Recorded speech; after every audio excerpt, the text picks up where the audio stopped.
Oh, yeah, yeah. There's usually lighters. Kylie, we're live. Okay, it's Thursday, January 12th, 2023, and this is the Finance and Facilities Committee meeting. Would you state your name starting to my left, please? Mary Ann McKee, School Board. Bob Hickey, School Board. Michael Roosevelt, School Board. Mike Thorwald, School Board. Ed Salomon, School Board. Matt Federickson, IT Director. Jessica Binda, Supervisor of Facilities and Maintenance. Joe Hidalgo, School Board. Andy Sanko, Superintendent. Bob Reinhardt, Interim Business Administrator. Ed Tate, School Board. And we have Ms. Marcel on the line, right? Kristen, are you thank you there? very much. Good Okay, good. So we have several items on the agenda. First, we have the facilities items, and Ms. Jessica Binda will present, I assume. And then we have Mr. Bob Reinhardt on the finance items. So Jessica, you want to start? Thank you. So the agenda items are proposed playground improvements, proposed capital budget projects recap from the last meeting, and then two board items, the geostructures amendment to the construction testing at Sol Finestone and extension of the ABM custodial services contract, basically an update on that.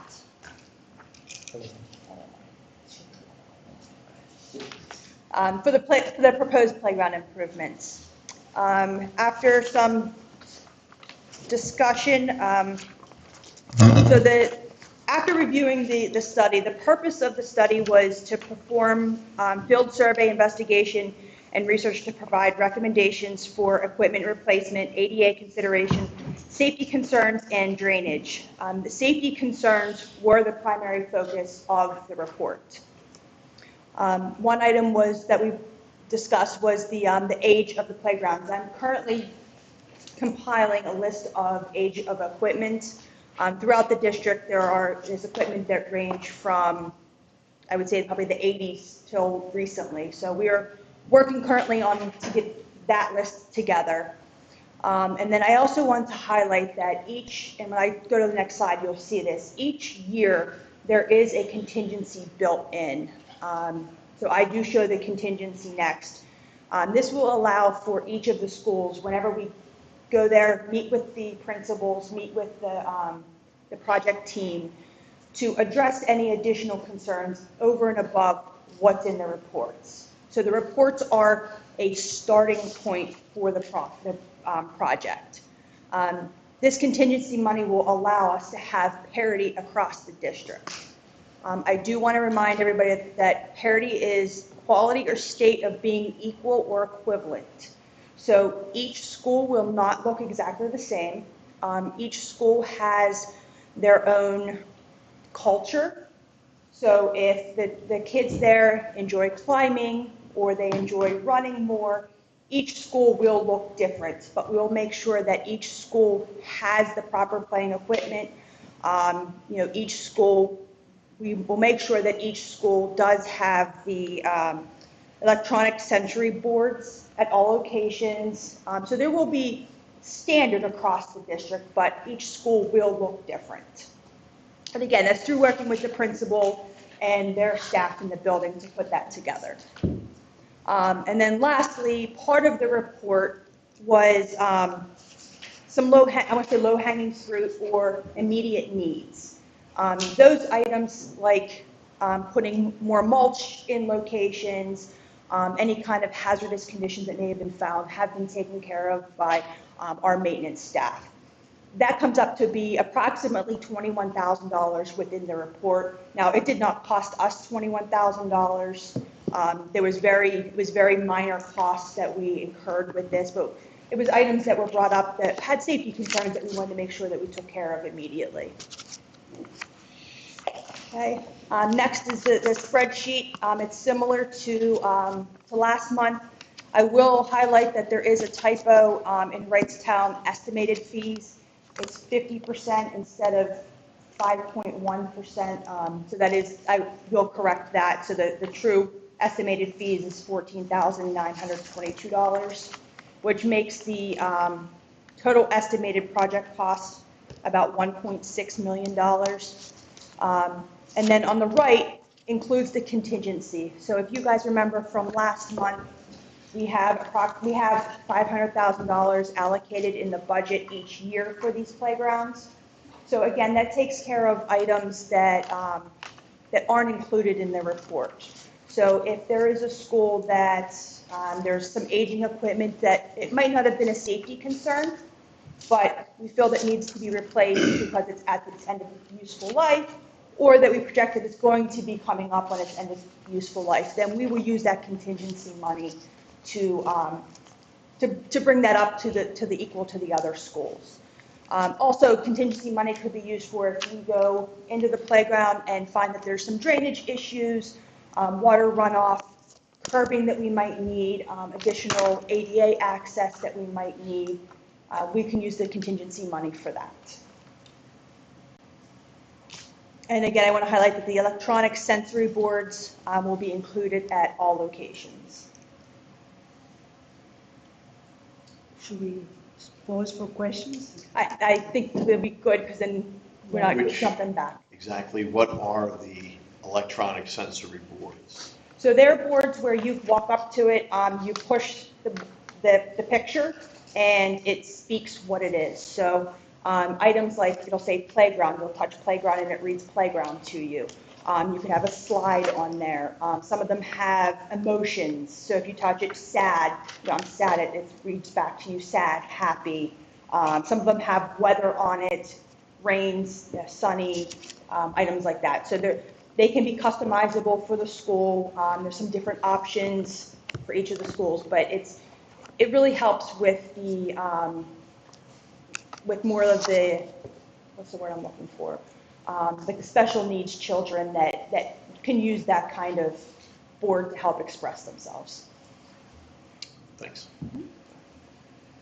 Any other questions? Yeah, you told us, I think they're battery powered, right? Yes. So it doesn't require wiring.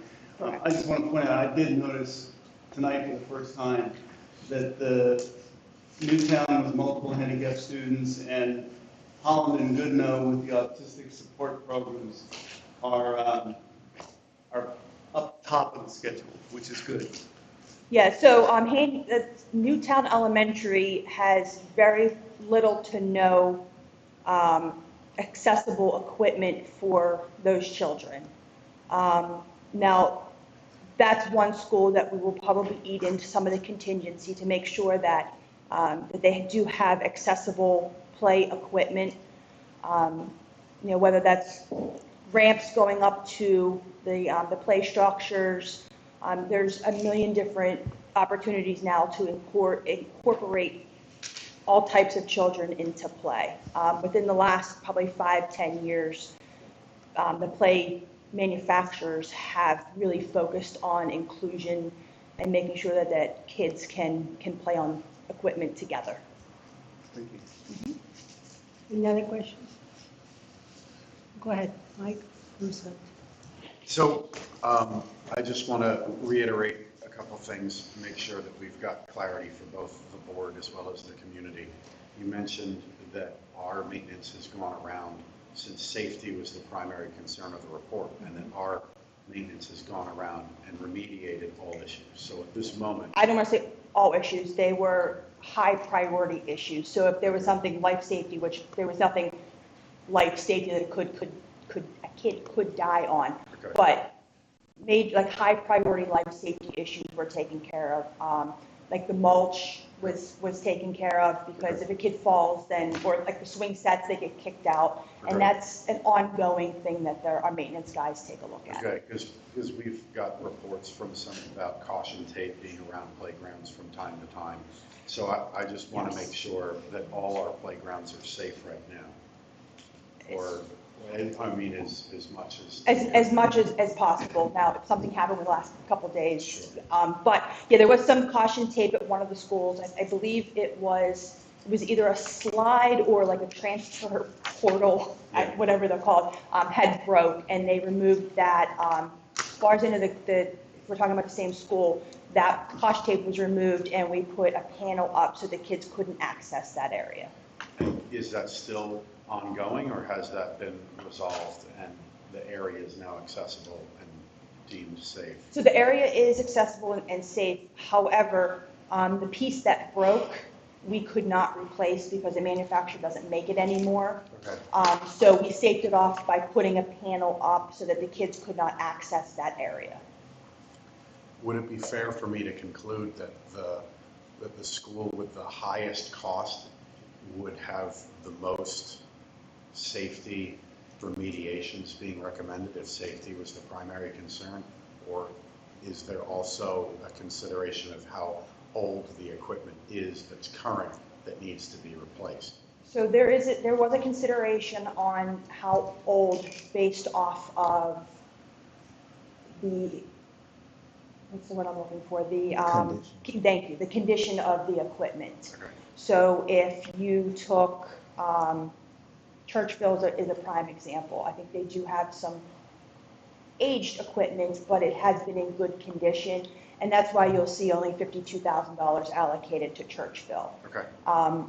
Now, I don't want to say Newtown is the most dangerous, and I don't think that's the correct term, but Good. I think Newtown does need some new work. And I think if you go down to Wrightstown, where it has $292,000, their equipment is aged. Great. But we will continue to maintain the equipment and take care of any kind of safety issues, and any kind of repairs that we do need to make. Do you have a date on when you expect to complete the rounds to all the elementary school principals and get their feedback on what, since you mentioned this as a starting point, do we have sort of a date in mind of when that's going to be complete? So with this phased approach, we would go in a phased approach with the principals as well. Right. So for Newtown Elementary, I have met preliminarily with Anthony and the principal to start a conversation to let them know that we were talking about this and just have preliminary conversations. Assuming that we would move forward with this, we would then have pick whoever our designer was going to be and move forward with design at that point. Now, Welsh and Holland, we would start these conversations probably August, September, in order to get in line with doing summer construction. Now, Newtown, since it's now January, Newtown, we probably won't be able to do construction over the summertime. So working with the principal in the school on how we could accomplish this, if there's an appetite for doing work while kids are in the building and then they don't have access to a playground for a period of time, or potentially pushing that to the following summer with Welsh and Holland. Great. Thank you. Any other questions? Yes. Doug. Since we're all together here, guys, I want to share with you the struggle that I've had with this project. And it goes back to when it was approved in April. It's going to take a few minutes, so, relax. April 7th, we said we're going to do a playground study. I'm all for it. We all did it, no problem. It was interesting that De Hoy came in, as our other engineer we used, was bidding $60,000 to do the job that we ended up getting done for $22,500. Just kind of to understand the price factors, the rates, the hourly rates that one engineering firm uses versus another. Granted, it's a general engineering versus maybe more this is a specialty engineering firm we use to do this. And so that was a good choice, but in June, I think it was said that we would get a presentation. It was due in August. We were due a report by August 1st, and that was going to be presented August or September. All I can say, and with a caveat, is that our administrative team has changed over right in the middle of all this, so I'm not pointing fingers at anybody. I'm very thankful that Dr. Sanko and Jessica here picked up where they did and helped us carry through this project. But what we haven't seen was the report presented.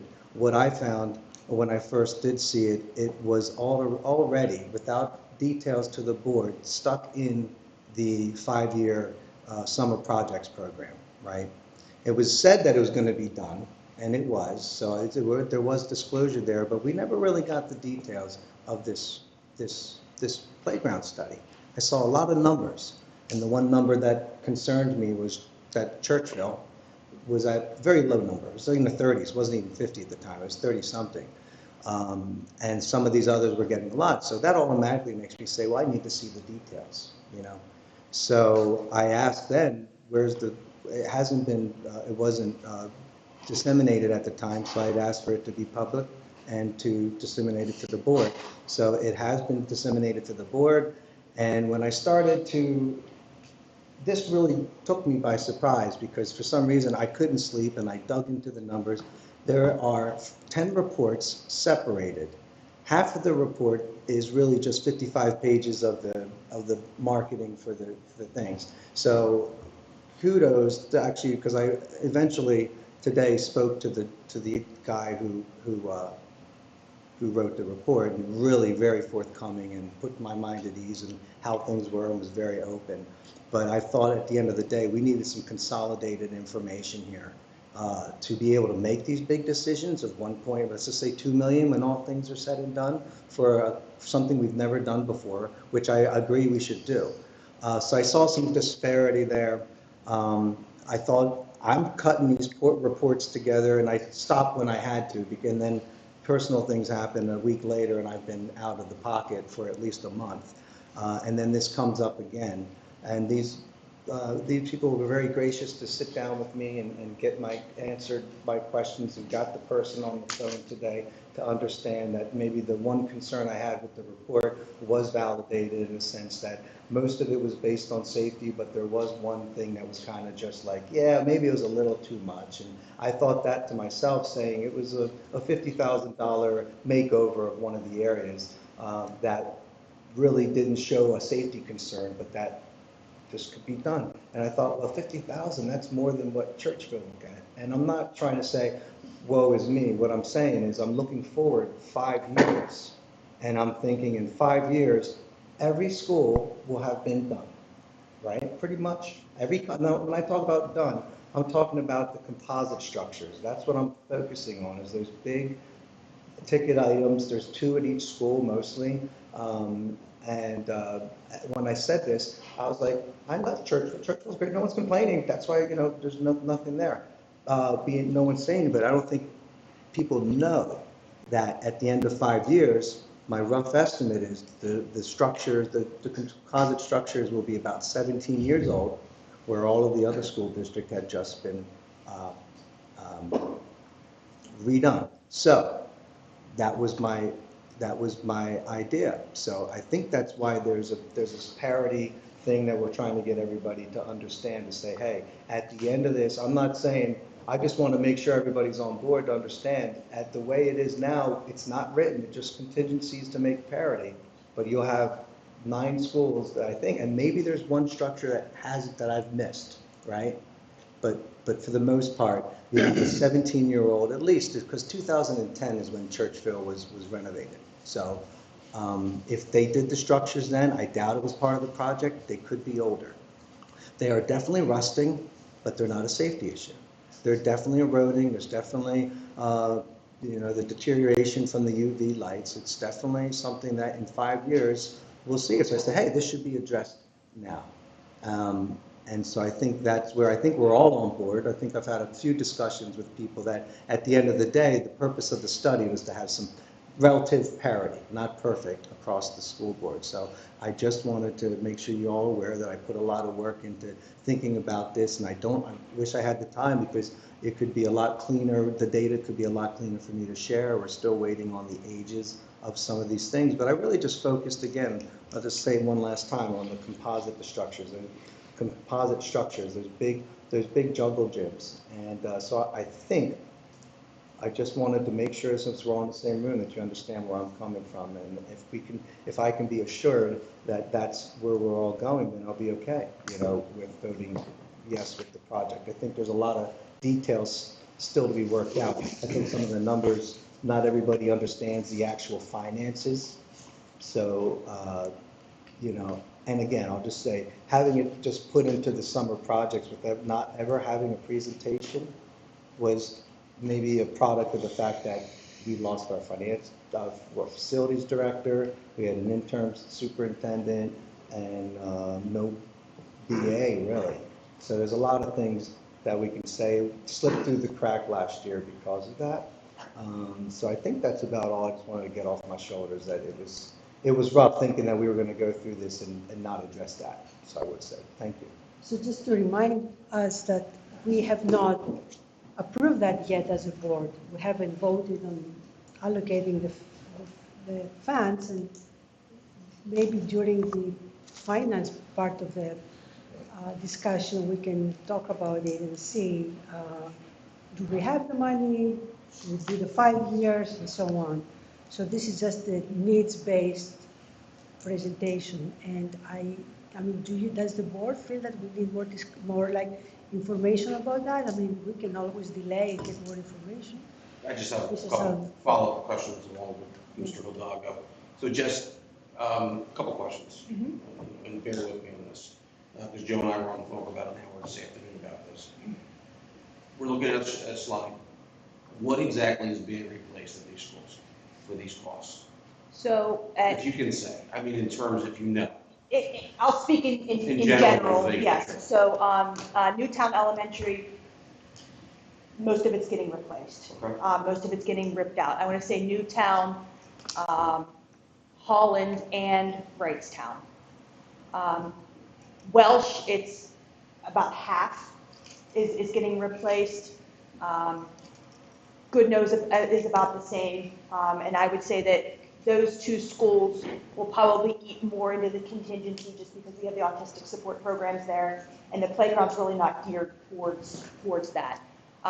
Churchville, the play structures are aged, but they are in good shape based on safety requirements. So right now, Churchville is just minor modifications. Rolling Hills is the same way, it's minor modifications. But again, like that year, we had $270,000 in contingency. And the reason why I did that is knowing that Churchville and Rolling Hills were low dollar values.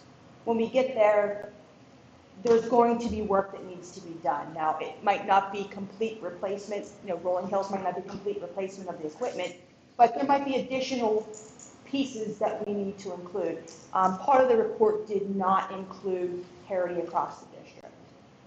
So, Rolling Hills, they might not have, swing sets or climbing or, inclusive play equipment, stuff like that, that will be moving from contingency over. And that's really why I was very conservative with where schools got placed and who got grouped together, because I knew that there was going to be some additional monies that needed to be spent. Right. So I did read the reports.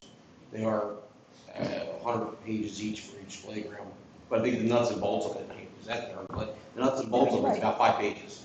Yes. You just got to know where to look. Yes. So when you whittle down to the 5 pages, it's obvious that today they feel that the Churchville playground is acceptable. But I also agree with Mr. Hidalgo that 5 years from now, is that acceptable? So for me, the only way I can really get around all of this is if we add additional monies into contingencies with the idea of that everybody gets redone to the standard of what they have in their footprint. Some schools have 3 areas. Correct. Some schools have 1. Correct. And that's part of the, I'm But sorry. I do know, I mean, Dr. Sanko and I did this at Holland Elementary School. You may see $300,000 up there. 150 of it is labor, prep work, foundation work, curbing, and everything else. It's not necessarily just the composites, as Joe would say, or the actual physical stuff.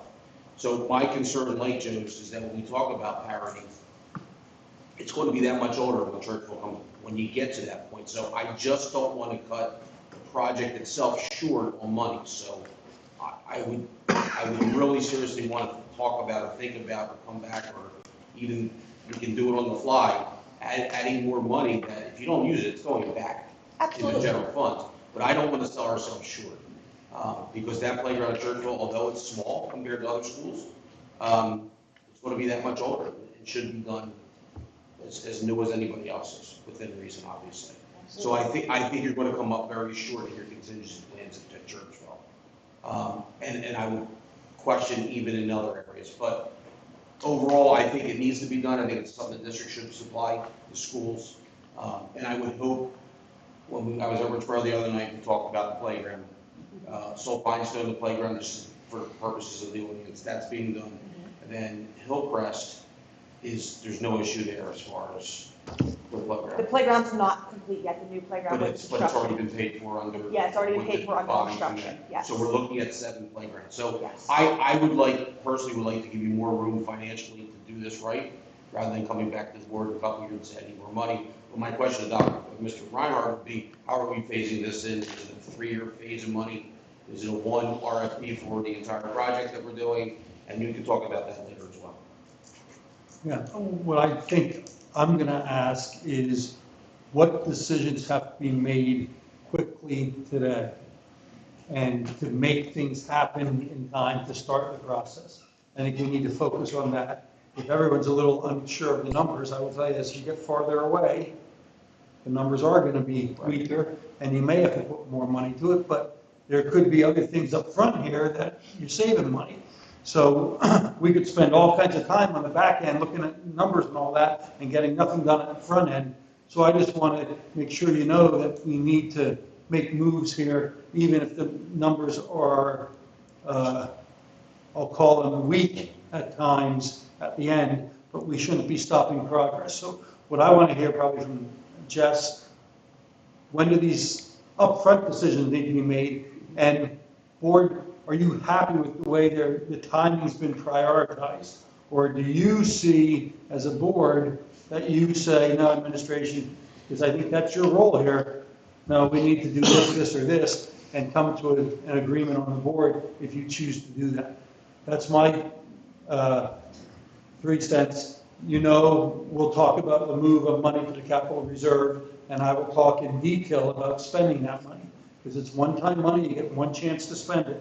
So thinking that you're going to do everything up front this first year, and I have some other news, so maybe you won't want to do some of the things, this whole 11 million or whatever that you look at when you look at the capital projects for next year. So we'll talk about all that, and it's got to be a big picture thing, but you also can't be paralyzed by the information as we go out years and years and years. So that's all I would say, and I will talk in detail and answer your questions. So are you looking, in your mind, you're looking to budget line this on a year-to-year basis? For the playground specific? Or are you looking for the $2 million or whatever it is now? I am telling you that we need to make a decision to get this process moving. Things are going to move. I will guarantee you things are going to move. Everything from interest rates going up, inflation going up, going down, whatever is going to happen. The project that we're talking about at Richboro, all that stuff ties in together here. And when you're looking at these numbers and then you're looking at all the capital projects, these numbers and what we're discussing isn't a big number in all. You see what I'm saying? So we don't want to get totally sidetracked by that, I guess is what I'm saying.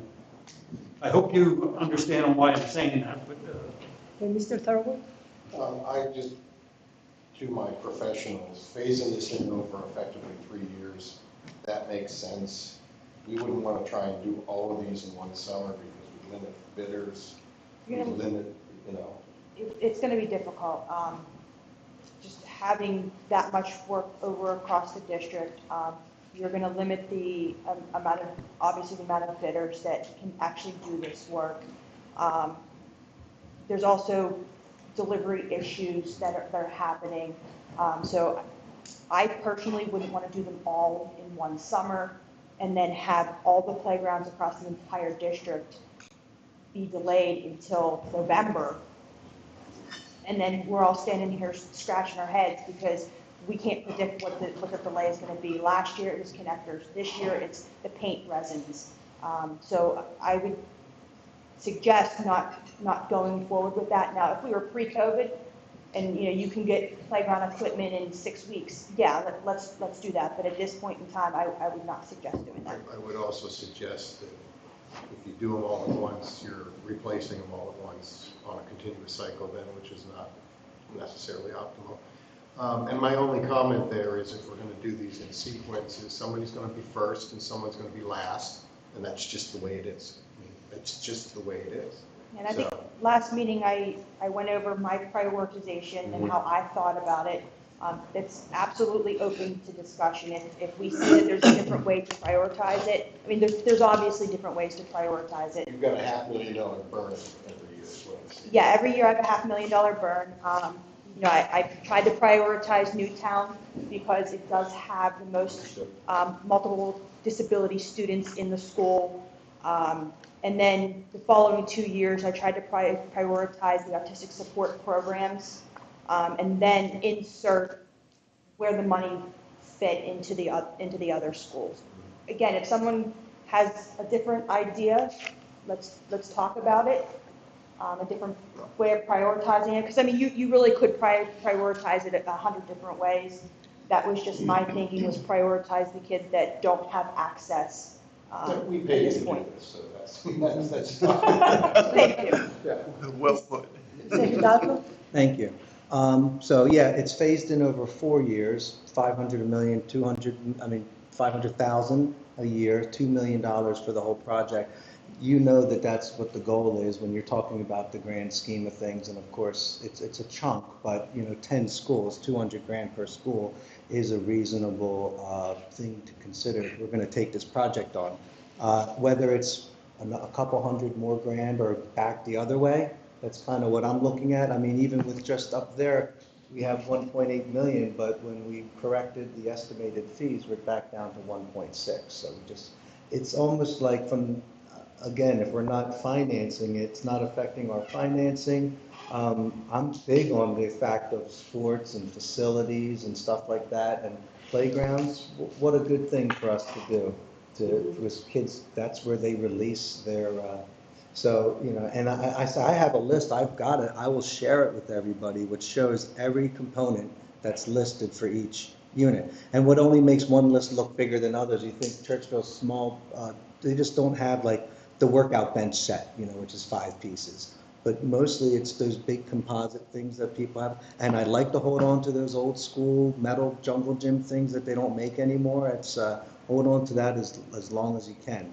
But from a finance standpoint, we're looking at 2 million over 4 years, somewhere in that range. It's going to be 10% up or down, and I think that's what we should be looking at and considering from a finance standpoint.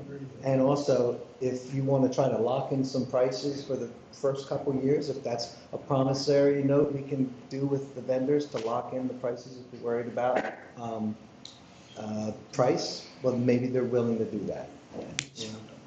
So just to piggyback off what you just said, I have included some inflation costs in these line items. So if you look at the report, just use Goodnow, I did add a percentage to that because obviously the report will be 3 years old at that point and prices never go down, they always seem to go up. So I have included some contingency in that as well.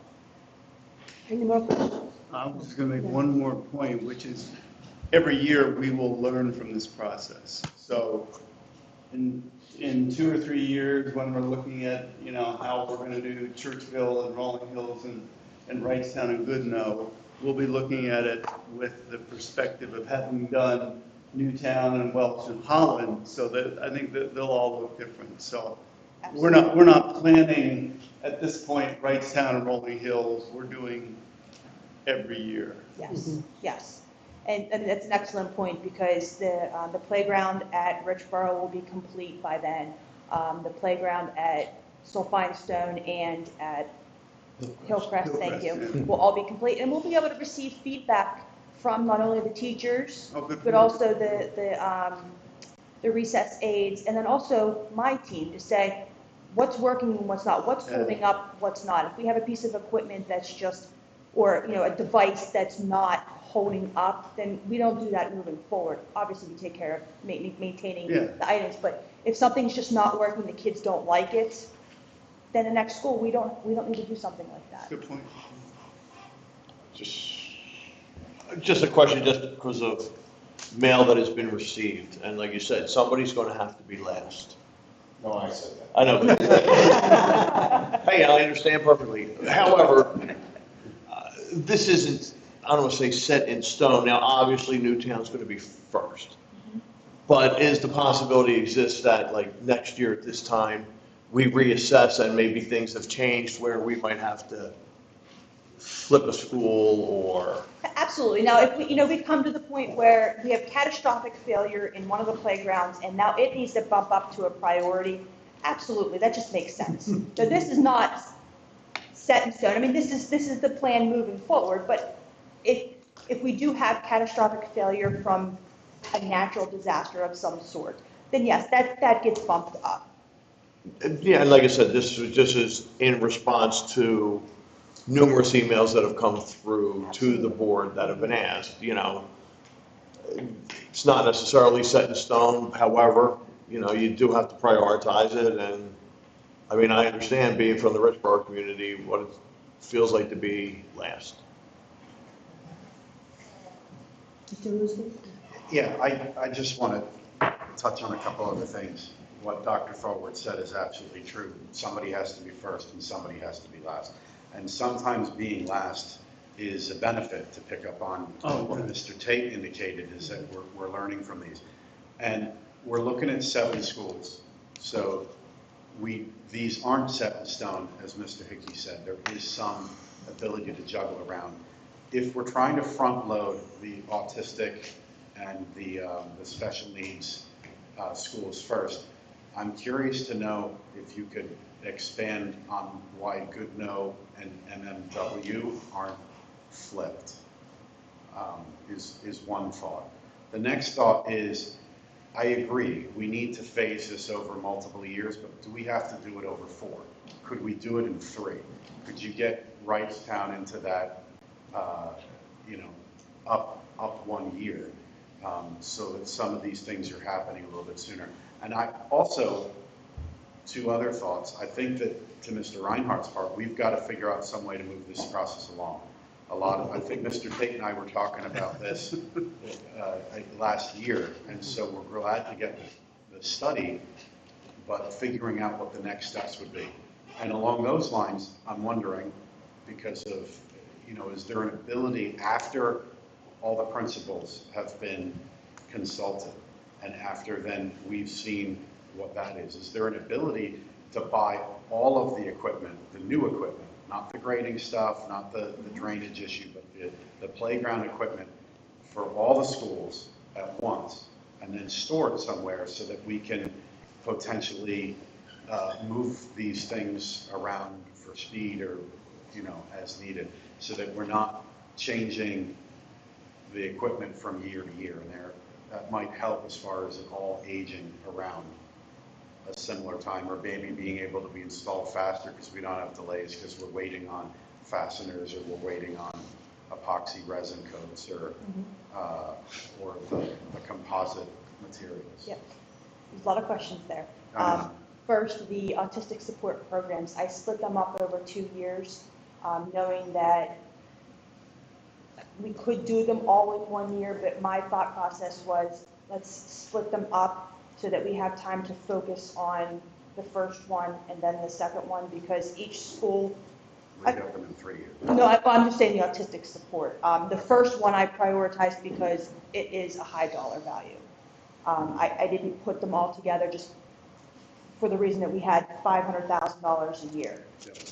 Now I split Holland and Goodnow because I figured those 2 had, I wanted to accomplish one and then a second one, because there is, I'm assuming that Holland and Goodnow have different cultures, different needs for the students, so let's focus on one, because honestly, the autistic support and the multiple disability students, those are going to be the most difficult, making sure that we have most time consuming as well. During the planning phase, the design phase, and then construction. They're going to be different equipment. So that was my thought process. Now, we could move Goodnow up with Holland. I think there's probably, looks like there's contingency money there to cover that. That was my thought process. Remind me, what was some of your more questions? Buying everything all at Yes. once and storing it. So storage would be an issue, and then also warranty. Yep. So if you buy everything now, when you get to install for Wrightstown, say it is in 4 years, your equipment's out of warranty already. Right. So So- they're warrantying it from the purchase date as opposed to the installation. It's usually like delivery date, Right. so once it gets delivered to your site, that's when the warranty typically starts. And it's all coming from one vendor. It doesn't have to. I mean, there's plenty of vendors. I mean, I know of 3, don't ask me what their names are off the top of my head, but I know of 3 vendors that you can use, but We might have the ability to change that if a lot of this is coming from one vendor, is saying warranty shall begin at the date of installation, not the date of purchase. we could. There would be additional costs for that, I'm sure. Right. Right. I would also say, if you're going to bid, and they have a problem with their nuts and bolts, then we should have an out, you know, if they can't deliver, Right. since there's multiple vendors. So typically with this type of project, you pick a design, you pick a manufacturer, and you pick those items, and you do your typical bid would be, company ABC, and then you through design you talk to them to say, hey, what is your lead time for this equipment, and they usually can quote you an approximate lead time. So I don't, unless something crazy in the world happens that impacts their manufacturing that's out of everybody's control, they're usually pretty good at telling you that it is going to be 10 weeks or 50 weeks. So I think going into prior to bid, you know what the schedule is going to be. You find that out pre-bid, not go Yes. gut into it and then say, well, you said this, but now it's this. Yes, because we're not There's listing, repercussions, maybe. well, we're also, Perhaps. yes, well, we're also not listing 3 separate manufacturers. We pick based on the design that's who the manufacturer is. Yeah, I mean, each school might have their own different manufacturer, it doesn't have to all be the Correct. same thing. We might want to split it up, but I don't know who makes those choices.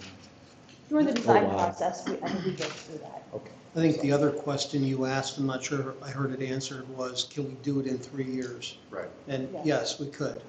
It's up to you as the board if you want to see a 3-year rotation or, I think that might help with the notion of who's last and who's first, if they're being grouped together. I just want to say, these issues need to be looked upon at a much bigger stage, because you're going to be looking at other projects now too, and everything's competing for money. And so I just want to make sure you know, this is real finite, this is $2 million. We got another $9 million in projects that may trump some of this stuff, so I just want to make sure you know, let's pile it all on first and then start covering it and saying what we So think. you're saying, let me present my. So I think what Bob is trying to say is, he's trying to get us into the capital improvement project discussion, because this is going to be a small part Yeah. of like a longer list. Can I just have one more comment, Ms. Pelley, please? Yes, Sorry. of course. yeah. Jeff, do me a favor, can we just add a tab to the book, the Bible book that we had for all our voters for playgrounds? So in the Bible book, there is, within each school, and the last couple of pages is playgrounds. So it's. Because I'm looking, this is, we need $1 million. Right? We can't get to a $2 million expense.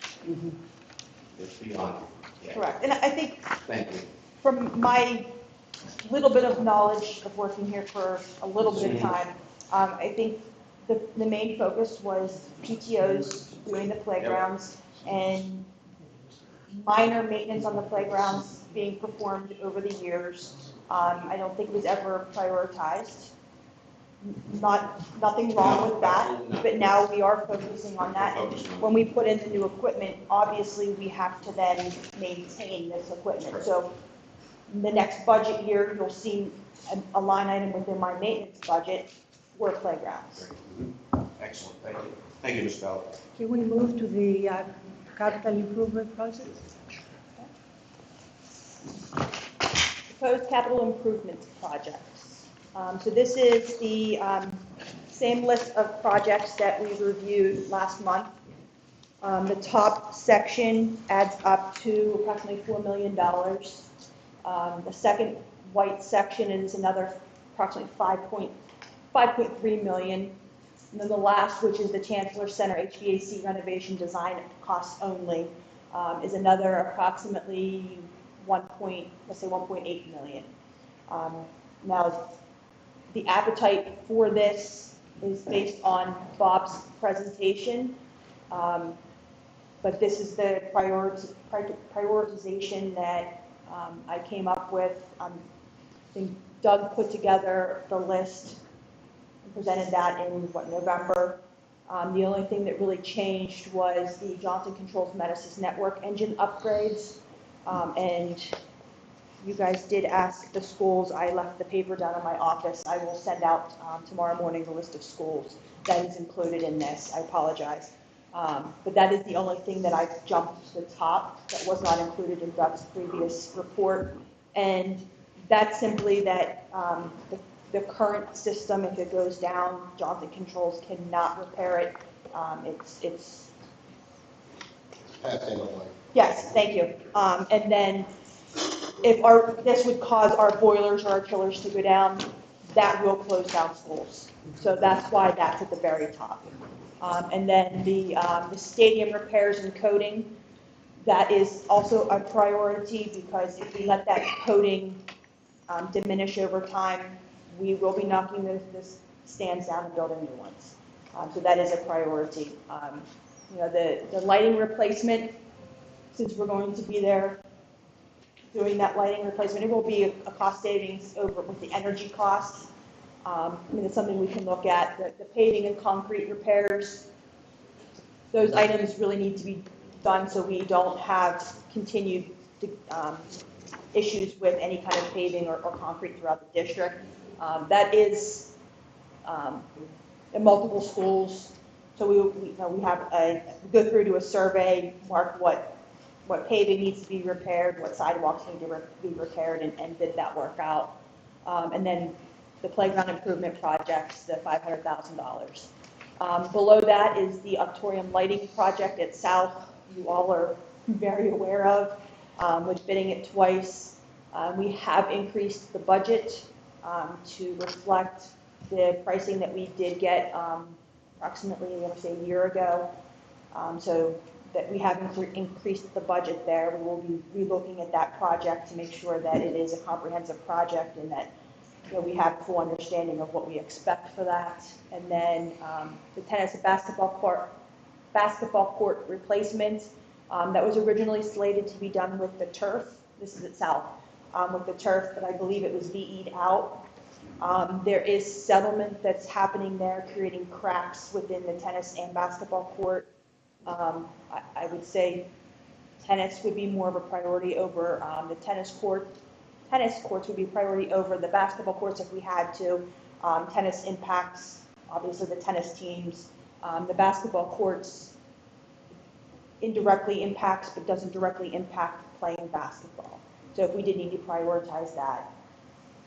And then the Chancellor Center HVAC renovation, if we are going to move forward with renovating this building, lead time for HVAC equipment is astronomical.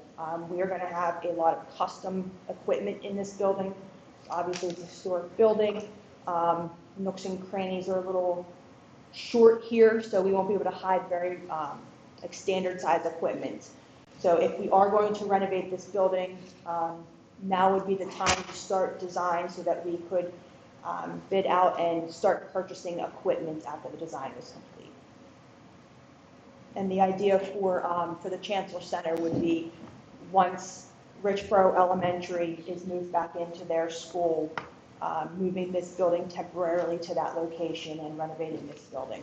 The work would also include the front entrance area. There's water infiltration and offices that we can't use, so repairing that work as well. And then, some plaster repairs, and you can see there's some plaster cracking, and repairs like that. So that's the last item. Questions? One request. I don't want to see Chancellor Center nickel and dime, $1.5 million or $2 million here, and then next year $3 million for something, and then all of a sudden, when we're all done renovating this building, we could have just moved. I'd like to know what a complete project cost for that is before I can vote for this, because I don't think school districts should be in the business of maintaining historic buildings personally. So we have a piece of land that you just, perhaps it's cheaper to build a structure that is not a historic building. We don't have to ask the Historical Society to put in windows. We don't have to paint them because they're not wood. And all the things that come with the long-term cost of the historical building. I'd like to have an apples to apples comparison. Absolutely. Mr. Ruth, I think you asked Go first. ahead. Thank We you. haven't heard from Mrs. VK. Thank you. I have a question about Chancellor also, and I've asked it before, and I still am not clear. This is obviously an historic building and a really important part of the borough, and I believe it's also part of the historic district here, as Newtown Borough is. Are there any funds, any grants, any monies available as part of the historic district that would be available for work on this building? I can find out. Thank you. Right. So talking about Chancellor Center, we've got design approval only. So that would come from fees, correct? Because we're just approving the design of it. We're not Correct. approving the materials for it. So that would be from the fee side. correct. So there's two ways typically architects or engineers put fees together. It's a percentage of construction, Right. or it's a set fee. Right. So if you do a percentage of construction, you get your estimate, and they bill against that estimate price, and then once prices come in for bid, you adjust those fees up or down. I get that. I'm trying to understand why we have estimated cost if we're only approving design. It's estimated design cost. That's the Okay. estimated design It's cost. $1.3 million to design. That's what That's what the, Mike's asking. That's what I'm yeah, asking. that's what the estimate is right now from Dewey. Well, then what's the fees? of $90? Oh, I see the $90,000. I will double check that. Thank you. Mhm.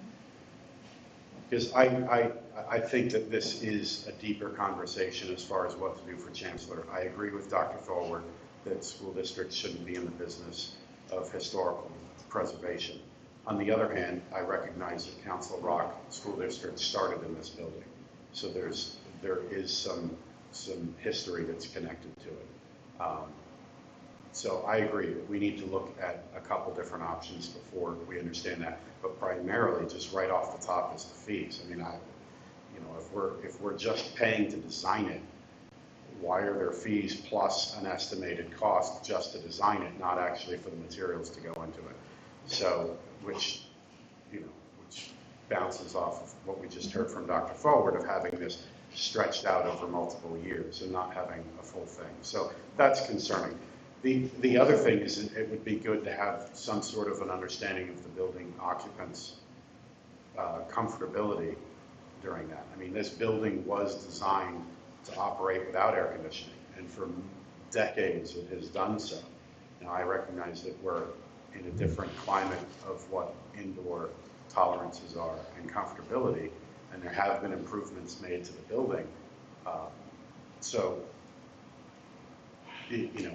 I don't think that I've ever been uncomfortable in this building, but I don't spend Monday to Monday, and for some of us, and Monday to Friday for others, 9 to 5 in the building. So I agree. We need to have a little bit of a deeper dive into Chancellor Center.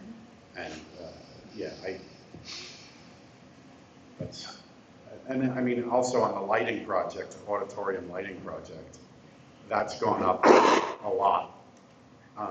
So we should look into that a little bit more. The other ones, The other one's what you said as far as the playground improvement projects and what Mr. Reinhardt says, this falls into that. So we're trying to balance all of these based upon the income that we get, and our primary interest is the kids' safety and education. So with that, I'm glad that you've put Chancellor Center on the bottom to reflect that it's students first. So I think that's a nice nod. Thank you. Mr. Hidalgo? Oh, thank you. I appreciate what everybody's saying here. You know, from the book to now, I think the summer projects have gone up $2 million from what was published in the Bible, right here. And that's the auditorium lighting project Right. and the And the playgrounds? playground. Okay. Yep. So I've said some of this before. I share the concerns with this Chancellor Center. I do like that this is an asset that we have, and you have to maintain your assets. But allocating it when we're already doing 11 million, it's not just to look at this 1 year, but what is it for the next 5 years in the capital project? So we can see you're planning for 5 years. To look at an 11 million bump up front, but then what is it the next 4 years? To look at it from a larger, long-term perspective instead of just looking at this. So I'd say, you know, let's look at that, but not to make it complicated. Most of these things I think we can get done, I could back. I have to go look at the basketball and tennis courts at South, $1.7 million. And I'm not saying anything, that's why I'm happy we have an architect and Jess that's been in this business long enough to know. I just know that public entities pay double what a private entity would probably pay, in my opinion. Because if you think about the size of the space that it covers, the surface area, and you say that's a parking lot, it's not going to cost you $2 million to make 2 parking lots. So the reason why that cost is so high is that there is soil work that needs to be done. Sure, but even when you do parking lots, you've got drainage pipes, you've got stone, there's a lot of things that go on. And to me, I'm just saying, is there a value there that, are we getting all the bidders? Or do people say, oh, it's a school, it's a public entity, we should really, you know, jack it up because they're so used to paying more money and they're okay with it because it's taxpayer money. I'm just saying. And then one more, auditorium lighting, also 1.3 million. This is where I'd like the architects and friends of us that can look to say, to light a room.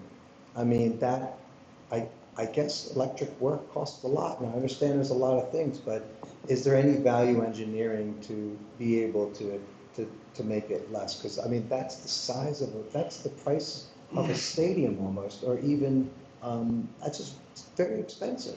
And if it is what it is, then geez, the lighting is, you know, it just seems tough for me to get my hands around the prices of these things and why people just can't do it for, like, I just have to see the actual numbers of what they're charging for the break it down so I can understand the $90 an hour rate, maybe it's $120 now for an electrician, and what the you know, what it costs. So not certified payroll, prevailing wage rates are up there now. It's not 90, it's been a long time since I looked. It's probably more than that 190? now. No, I would say 190. I don't know off the top of my head, but yeah, prevailing wage rates are going up. But for the auditorium, what I will say is that prior to here, in my previous district, we did an auditorium upgrade at their South High School. It was astronomical. Theatrical lighting and lighting for like the general seating lighting and the dimming, it is extremely expensive. It has the price over the past few years, because of the issues with the chips from China, has grown tremendously. In fact, using this $2.3 million bid price from a year ago is probably too low at this point. Now, I do know that they are having issues with their lighting at the high school.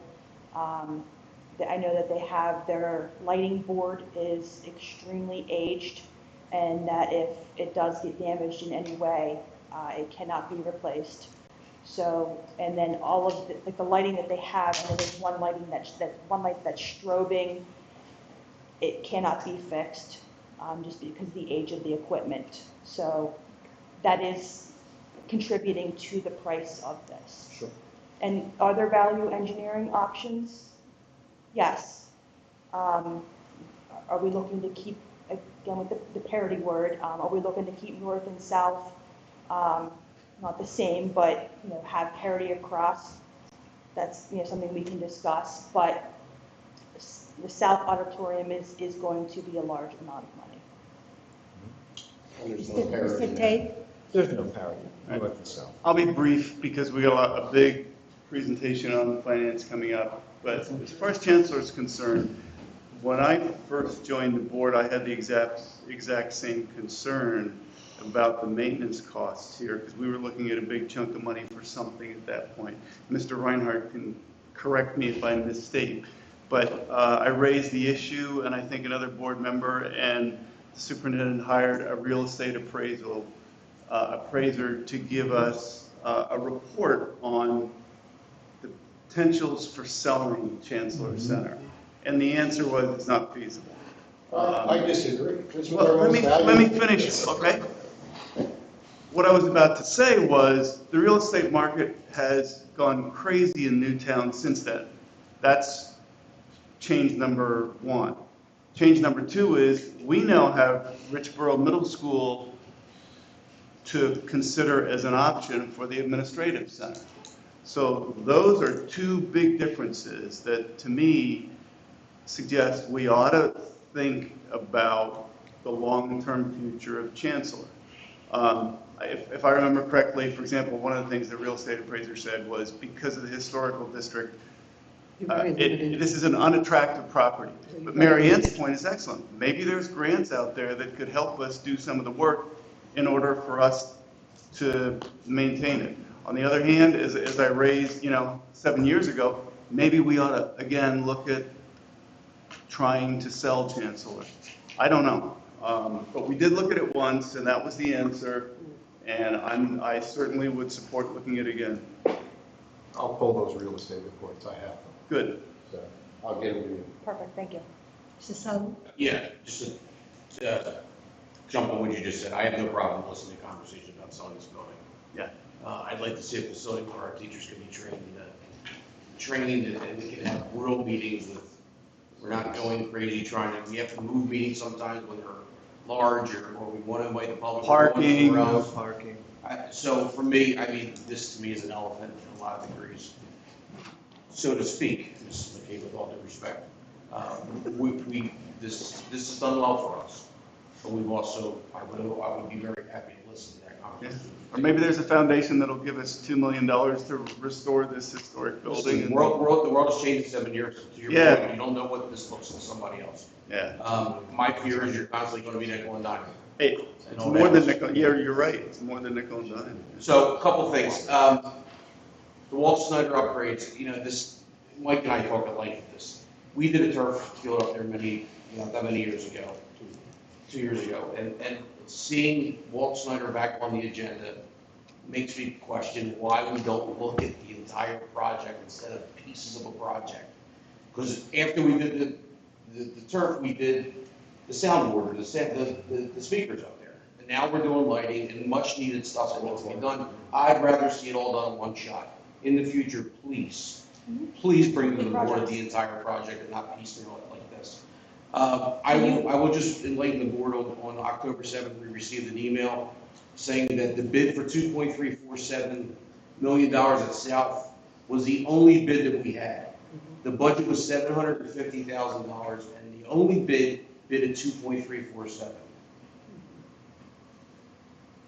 We underbidded it, apparently, and we underestimated it, and we only got one bid.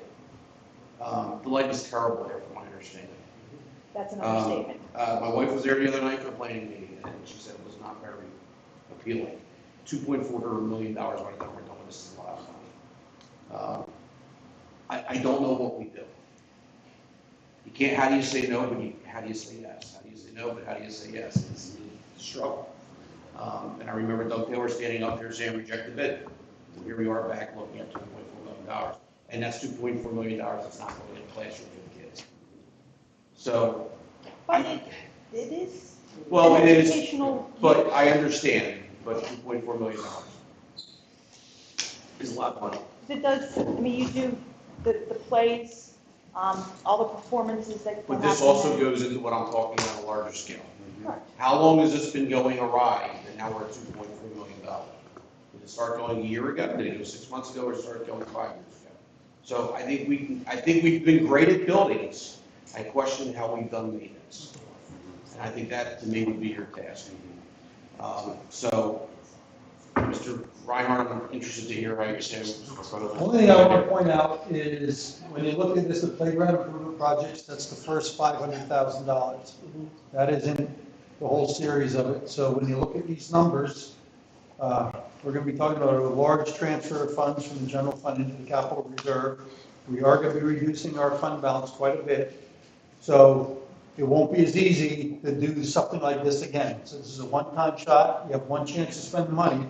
So just because projects are up there, you really got to look at it, because there are going to be next year projects after that. So you got to look at the whole plan. We have Richboro Elementary School that's coming up, and we're probably going to be talking about debt financing within a couple months to say we got to go out and get some debt. And this is all the picture that we have to talk about. It's not. That's why I worry about the playground being this thing. And now you're looking at these numbers. We're talking about Chancellor Center. The playground's not all in there. We don't have Richboro in there. And then you start thinking, man, the playgrounds are pretty small when we're looking at this. So that's when I was listening to everybody, I'm thinking, wow, we're getting stuck on this. And the picture is this big, and we're talking about this. So Well, that's what you layered the slides. So anyway, that's why I want to make sure you guys, we got to move forward if we're going to go forward with the playgrounds, and we can't get stuck on all the things as we go out, because there is going to be changes as we go out further and further.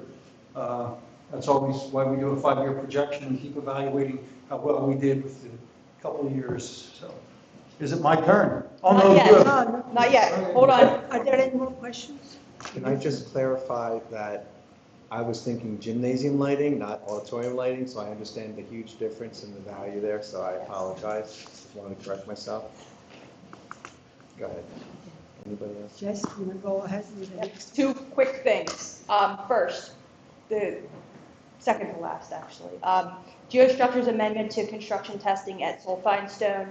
We need to provide additional construction testing and special inspection services for Soul Finestone renovation and addition project.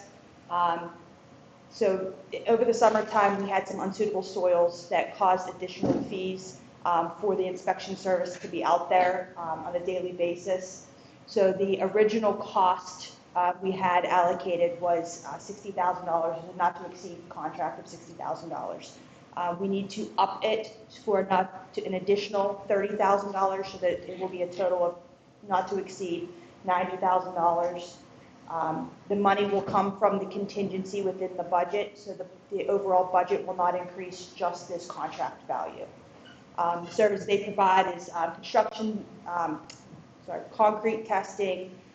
They test the grout for the block work, unsuitable soils, items like that. All right, any questions? Next, the expansion of the ABM custodial services contract. We were very clear that we needed some reporting on the quality of their work. So a formal survey was sent out to the principals this week. I will be reviewing and discussing the findings in the February committee meeting, and I also will be reviewing these findings with ABM prior to this meeting, so that they are aware of the results. Okay. So we are going to continue this into February. So you're looking for a possibility of a March board, added to the agenda in March? February, because we'll So have, add it up before the board meeting? yes, it'll be a week before the board, and Gotcha. then Okay. we're looking to approve it in February. Okay, any questions? Jess, what was the deadline we gave the principals? I forgot. I believe it was next Tuesday. Don't quote me on that, but I know, I believe it was a week after I had sent it. Okay. So it's the time for Mr. Reinhardt has been waiting for. Don't call him. Finally. Okay. This is my last time. I'm gonna say it. Okay, I get it. I get it. It never gets old. I've been believing you up until now. It's funny, isn't it? We're going to talk about fund balance again. Some changes were made, probably bigger changes than I expected.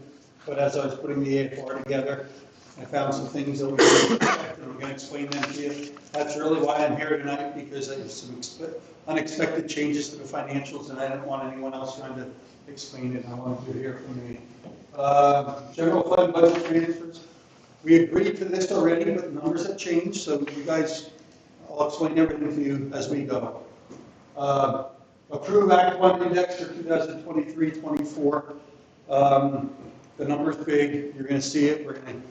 I think we're all agreeing that you're going to pass a resolution saying we're not going to exceed the Act 1 index. I'll show you some numbers behind that to make you comfortable.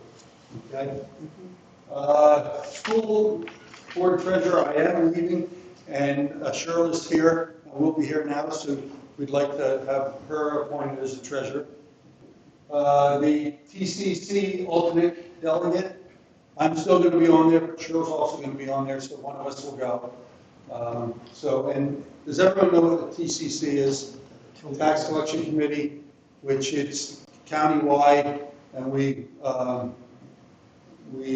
oversee the collections of our income tax. It's a county-wide basis. We have to go to a meeting every quarter.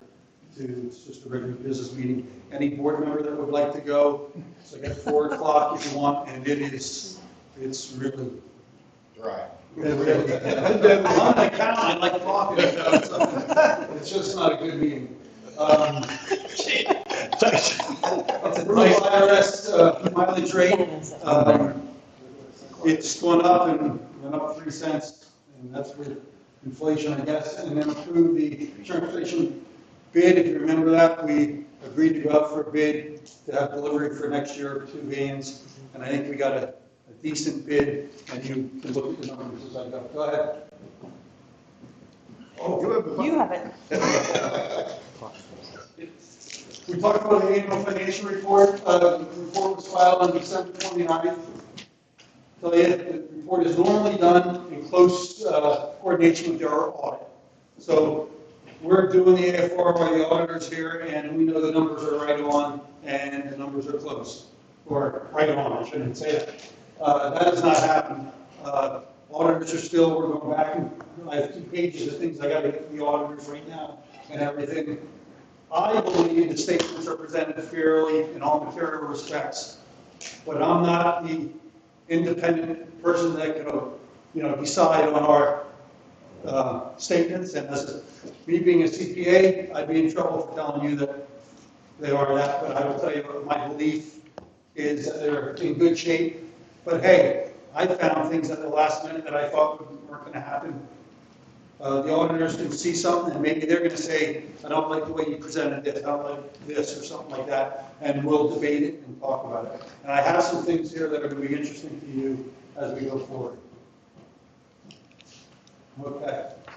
What I'm trying to do here is the fund balance update. This is the 3rd time I've come to talk about the fund balance, and I did tell you it would change.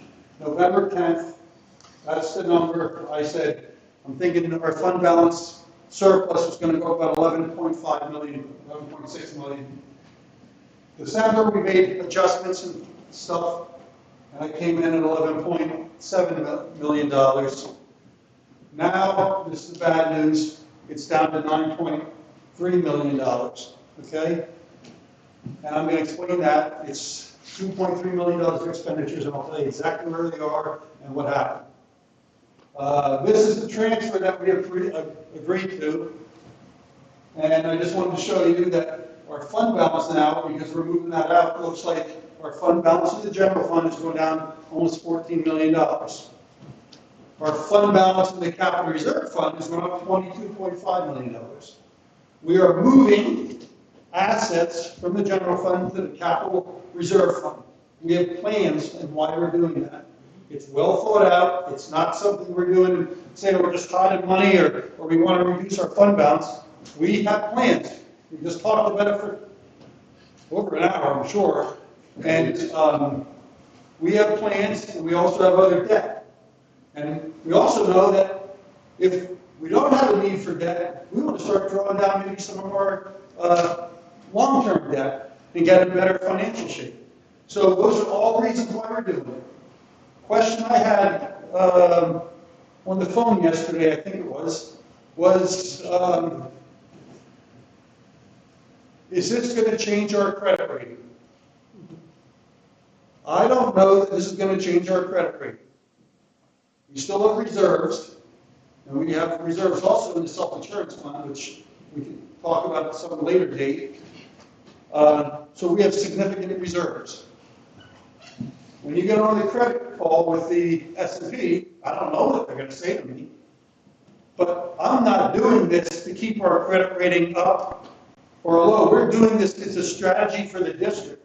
So the question I got was about, is this going to change our credit rating? I hope it doesn't, and I could explain it well and what our plans are, why we're doing it. Interest rates are up. They're not at 1% anymore, they're at 5%. We're going to use some of this money to fund a project that we've given out for 5% borrowing costs or something like that. So that's why we're doing it. If the S&P says, oh, we're going to drop you down to a AA minus, I'm sorry, but I'm not operating to do that. If you want me to operate that way and just keep piling money in the general fund and not using it the way we think it should be used, that's what we're going to do. But that's not why I'm operating, but I can't tell you that how the S&P or Moody's is going to come to us and say, oh, we didn't like the way you did that, and therefore we're going to move our credit rating. Our paper is well known. I tell you how active it is when we're going out to borrow. So I just want to make sure I make that statement to everybody here, that if it goes down, you say, what did Bob do wrong? Well, I'm telling you, I'm not sure how we're going to react to it, but I'm also telling you, why are we going out for all this debt at 5%? It was easy to borrow money back when I was here before. Remember how low the interest rates were? Yes. So you guys got it, and if that makes you pull back, we better talk about it tonight. Okay. So we now have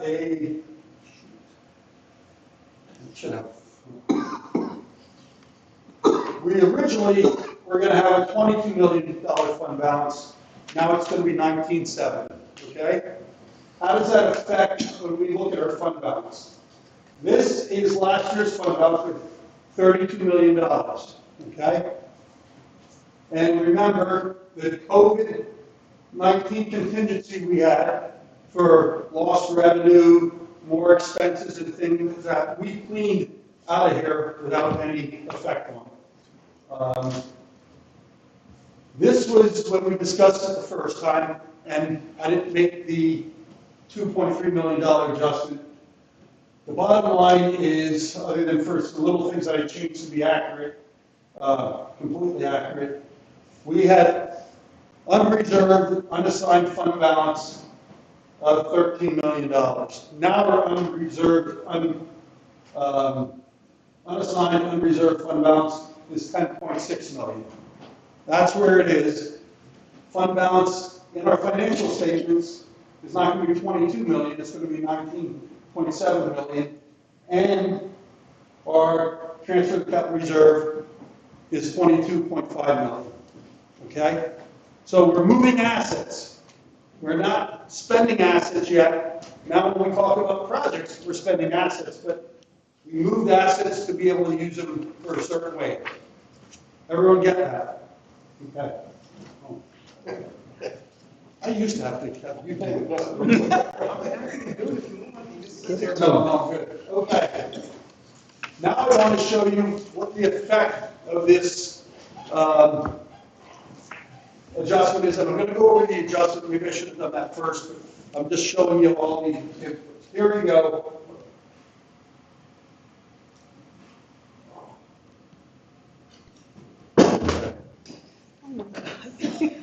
Right here is the budget. Sorry. Good chairs. Okay. Actual revenues didn't change much at all. Actual expenditures changed considerably to $2.3 million from the last time I showed you. You see that? The 249 was 247 before. Okay? So we underexpended our budget by 0.11%. Little tight for me. That's our fund balance, and this is what our fund balance was before we made the transfer. You see all that? Now with the transfer, 272 million, because the operating transfer is shown as a expenditure and other financing uses is what it's called, really. And now we overextended the budget by $22 million. Because we're moving it from one fund to the other, we're allowed to do that. We never budget for our operating transfers. We use our excess fund balance in doing it. And I want to stop and talk to you about that now. We had a conversation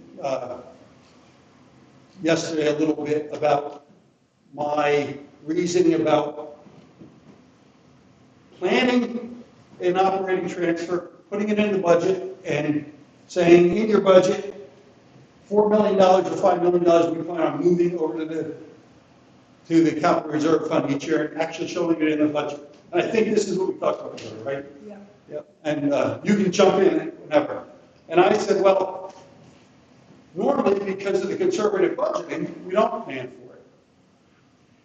And we do that because we have a surplus year, and you can use surpluses for one-time expenditures.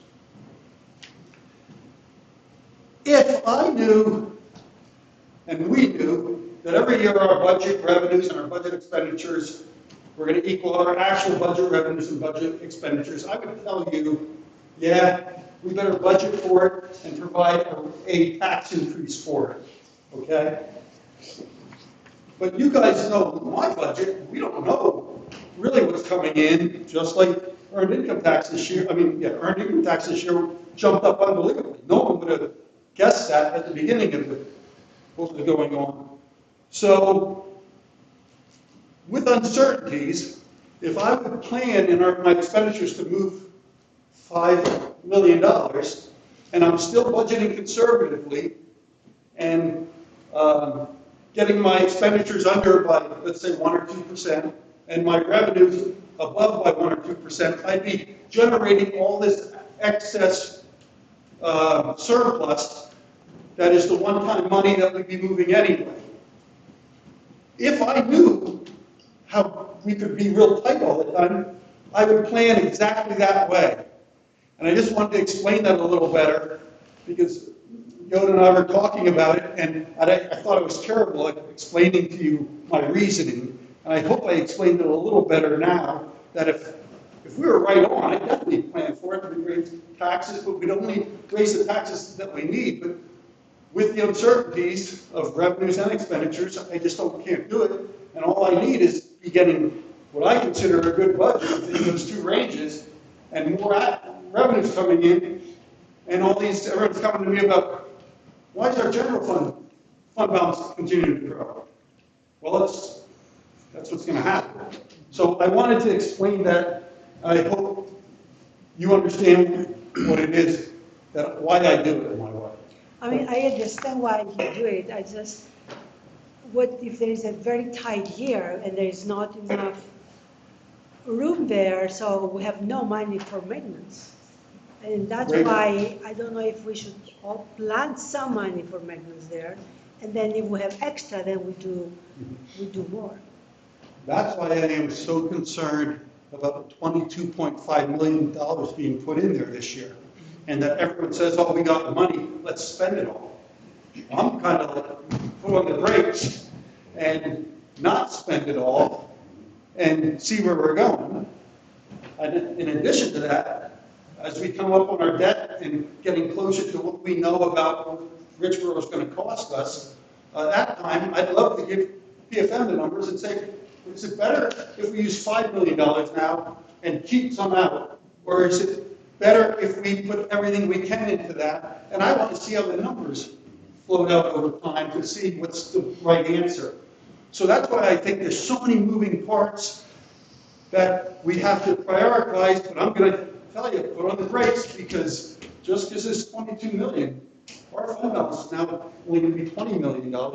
Next year, if we do have a bad year, we may not put any over there. So we should not spend the $11 million, we shouldn't spend all of that, because we need it exactly what you're saying. What happens if it's a bad year? So there'll be no money for playgrounds. Well, what would happen then is you'd probably come back, and if there's a need, you know what we're gonna do? We're gonna go to the capital markets, and we're gonna go out for debt again to do things. We wanna get away from that as much as we can. As we start slowing down, hopefully, on our capital needs, maybe we can turn that around a little. So, I hope you understand where I'm coming from and why I am who I am with this. Do you guys understand this sheet here? Okay. This is where my problem arose. This is student transportation contracted services. When I was showing you all the numbers, our budget was 10.5 million, our actual is 10.2 million, a variance of $335,000. Did I think there was something wasn't accrued in that account? Not at all. It looked like it was right in line, and I'll even show you the increase the year before that. So, to me, it wasn't something I had to focus on. But in doing the AFR, we got into having to detail some of the contracted transportation costs, and actually, Michelle was working on it with me, and she said, Bob, something's wrong here. And she brought it in, she said, these two payments aren't where all the other payments are. I said, no way. She said, yeah, it wasn't accrued last year. So we looked into it, and after accruing it, our actual revenues, and we accrued the 2 months, it's $2.3 million, is really $12.5 million. We overexpended that budget by almost $2 million, or 18.64%. Startling to me, but there are 2 months that we paid in July. What happens is when you pay things after the fiscal year end, you've got to make a journal entry to accrue them back. And we do that through a process. For some reason, this was missed, and it's my fault. So understand, don't look at anyone and say, I think I might have caught it if I knew what was going on all last year with transportation and all that, because I would have known we were spending a lot of money on transportation, but I didn't. So, anyway, that was the issue. Also found that in 2021, there's an invoice in 2021 that wasn't accrued back to 2021.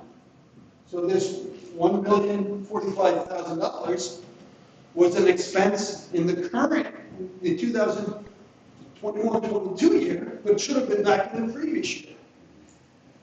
So that exaggerated the problem. So when I take that prior period adjustment out, saying that was recorded wrong, now the number comes back down to 11.5, but it's still over by almost 9%.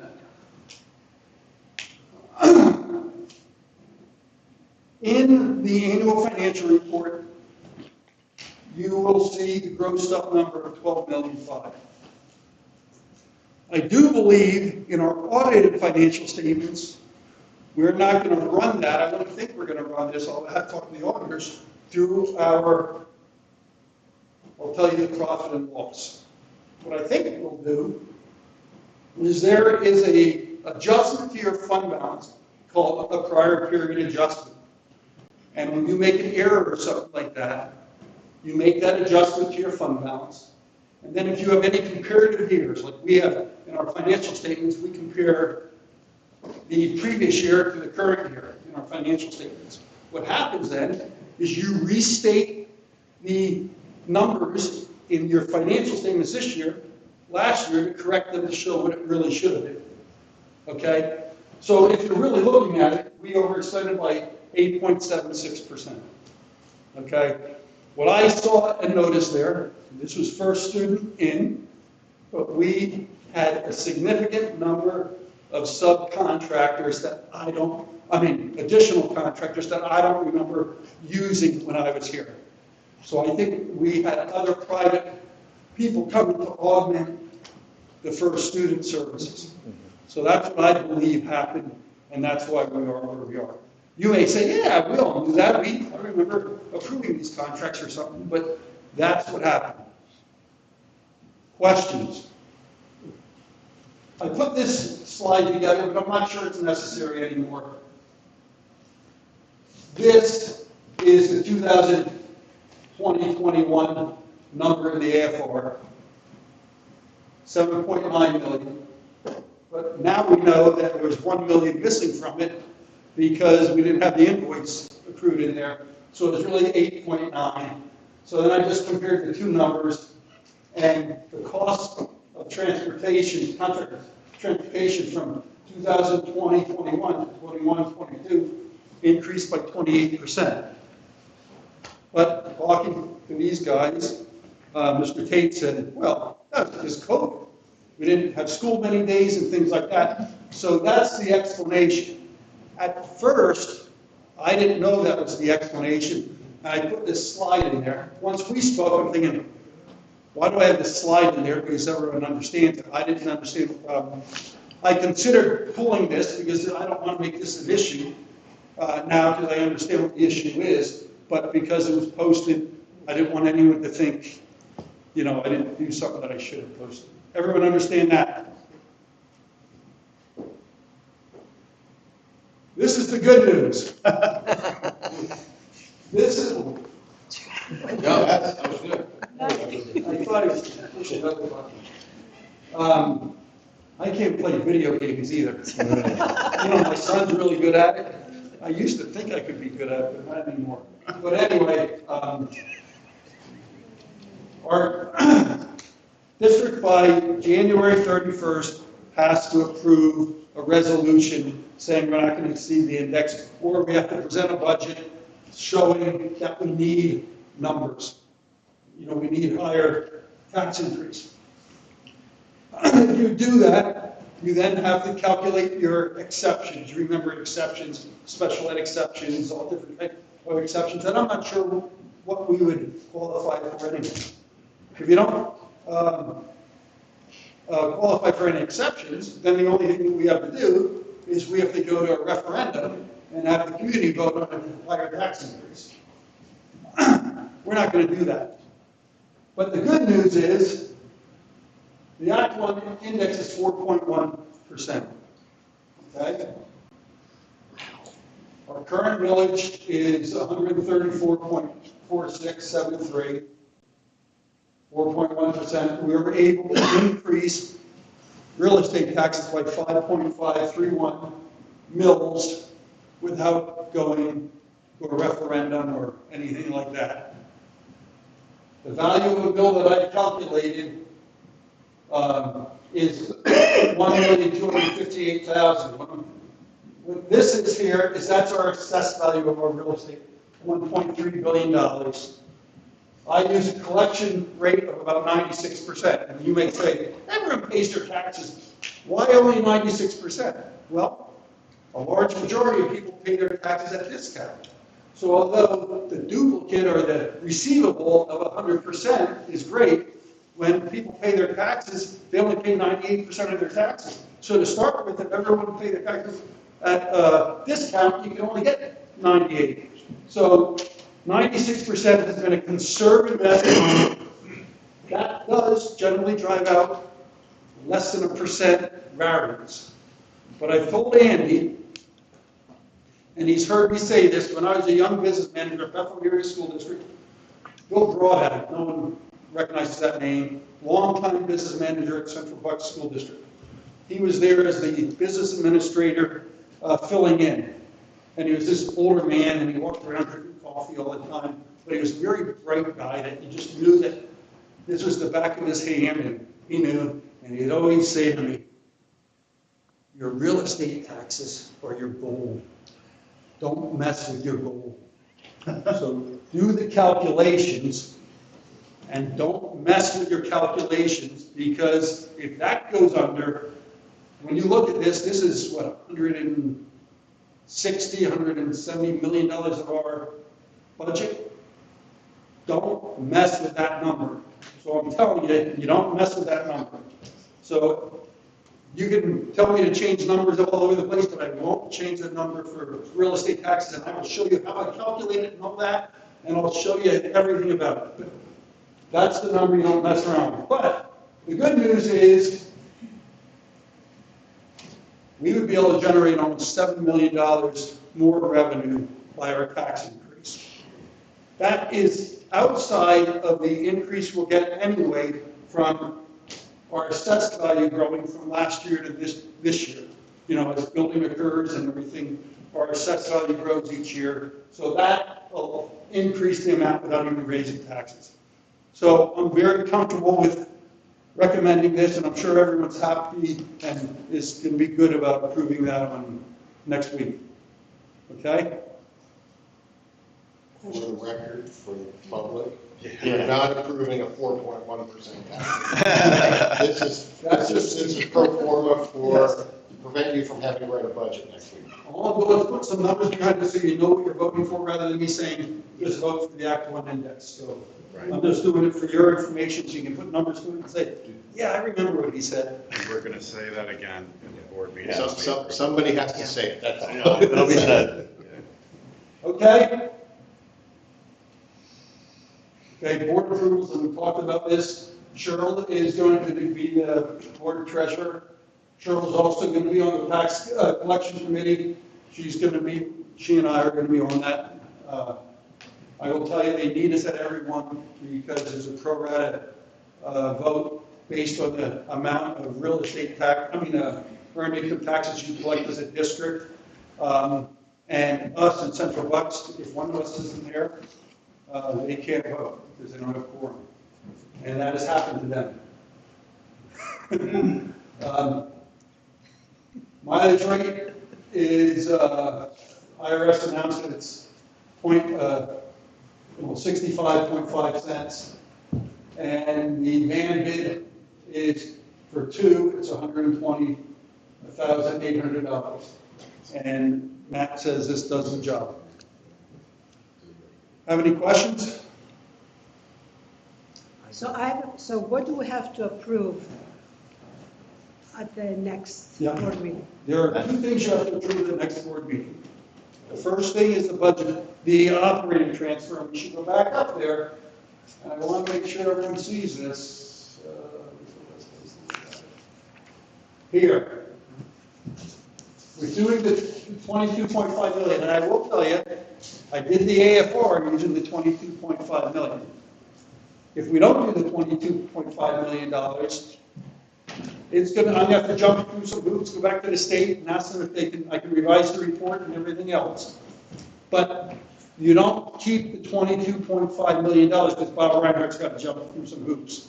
So I want to make sure you know, and you need to tell me, no, Bob, I don't want to do that. I will also tell you, and we've talked about this, if something would happen, you know that capital reserve can pay for debt service, and our debt service fully budgeted in the Fund 10. So what we do is pay some of the debt service out of the capital reserve and not pay it out of the general fund, and that gets the money back to the general fund. So I want to make sure you know that that's the method I would do if some crisis would occur, something would happen. But I'm just trying, I'm looking for docs. yeah, just tell me if you're good with it or not good with it. Good. I have a question. Yep. I wasn't at the last meeting when you explained it good, but I did listen to it, and I'm thinking 22.5, roughly it's, just you said maybe $10 million to not borrow, at 5%, and then the 11 million capital. I'm just wondering where we get 22.5 from. 22.5, it was a number I put together knowing that it was about $11 million, and I was thinking about $10 million or so, but I wasn't sure what the number was going to completely be, and I looked at it as the number that I looked at, hey, could I have said 23 million? Could I have said 22 million? Could I have said $21,153.20? I could have said any of that. This is what the number I looked at. And when you look at numbers this big, this is a concept. 22.5 is the same as 20 million to me. You know, it isn't that I'm that concerned. So I'm looking, just understanding, like I have pulled up a fund balance history, went all the way back to 96. And there was a tool that we used to kind of look at our financial strength. I guess this was sent, you know, in 2021. Basically, we were at 10 million in the 90s, went to in the low, down to 5 or 6 million in 2003 with the last financials. We were all the way down to $4 million at one point. And then we've gradually grown up into the 30s, back down to 25, and now we're back above the 30s. But what I'm wondering is if we move the money into the capital reserve, right? And then someone 10 years down the road looks and sees, geez, look, it went from 36 down to 19. What happened to the rest of it? I almost feel like for this to make sense from a financial strength gauging standpoint, that we're going to have to also start providing the number for the capital reserve, so you can get a total picture of what's going on. So I'm kind of, me personally, I like having the money in fund balance if it's something that's being gauged. I know what you're saying. I don't think we're far off, but if we have a down year this year for some odd reason, I don't expect it, but it might be the next 2 or 3 years that we have some odd, very, very income. You're saying that I would just like that we're going to track the capital. Now you have to almost couple them together, because it seems like we're taking some fund balance and we're really not spending it, but we're moving it over into capital reserves so that we can have access to it within that school year. Is that right? I think it's for the renovation, right? Primarily, it's going to be used for the renovation, correct? I'd don't like know to yet. use a portion of it for renovations, not to have debt financing. Yes. Also, Instead of- it does not expire in a year. It's unlike the general fund where you have to have appropriations every year. This is money that is available until you spend it. Okay. There are other places for reserves, Joe, that are not just in there. And when the S&P looks at it, they don't look at just where you have money. If you want to go to look at a district and look at something that has a low fund balance, go to Downingtown and then look around. Mm-hmm. Downingtown, look around at them, and you're going to see their fund balance, their general fund balance isn't big, but their capital reserve is $150 million in it. Their debt service has $30 million in it, but they take it out of their general fund. And they've been criticized by the press because of them holding reserves. Central Bucks got criticized by the press because they had such reserves. You know what they did with it? They spent down all their long-term debt. They're down to like $10 million of long-term debt. And they just grew unbelievably, if you remember all the building they did. Then you go to Lower Merion. You know what Lower Merion did? They're paying money back to their taxpayers now because of a lawsuit. So I will stand by what I'm saying and doing. If we're at low interest rates and we can still borrow, I'd probably tell you we should use it for our capital projects, but this is the time to borrow if we're going to borrow. Right now, we have $270 million of debt or something like that, and we're now going to pay high interest rates, much higher interest rates than we have. So I believe, and it's the credit call that you get with S&P, that I'll explain this very well. And I think, does it seem reasonable? Does this? Yeah. I just want to make sure. Yeah, I Well, think I'm we gonna can go say- around the table and get a sense from everybody So I'll if just- you agree. I'll just finish that. Yeah, I mean, it's a little, like, I'd like to see a little more, and it's just from a psychological standpoint, $1.2 million here or there, but I think you have support for it, so I wouldn't worry about it. There was support at the last meeting. I don't expect anything to change here.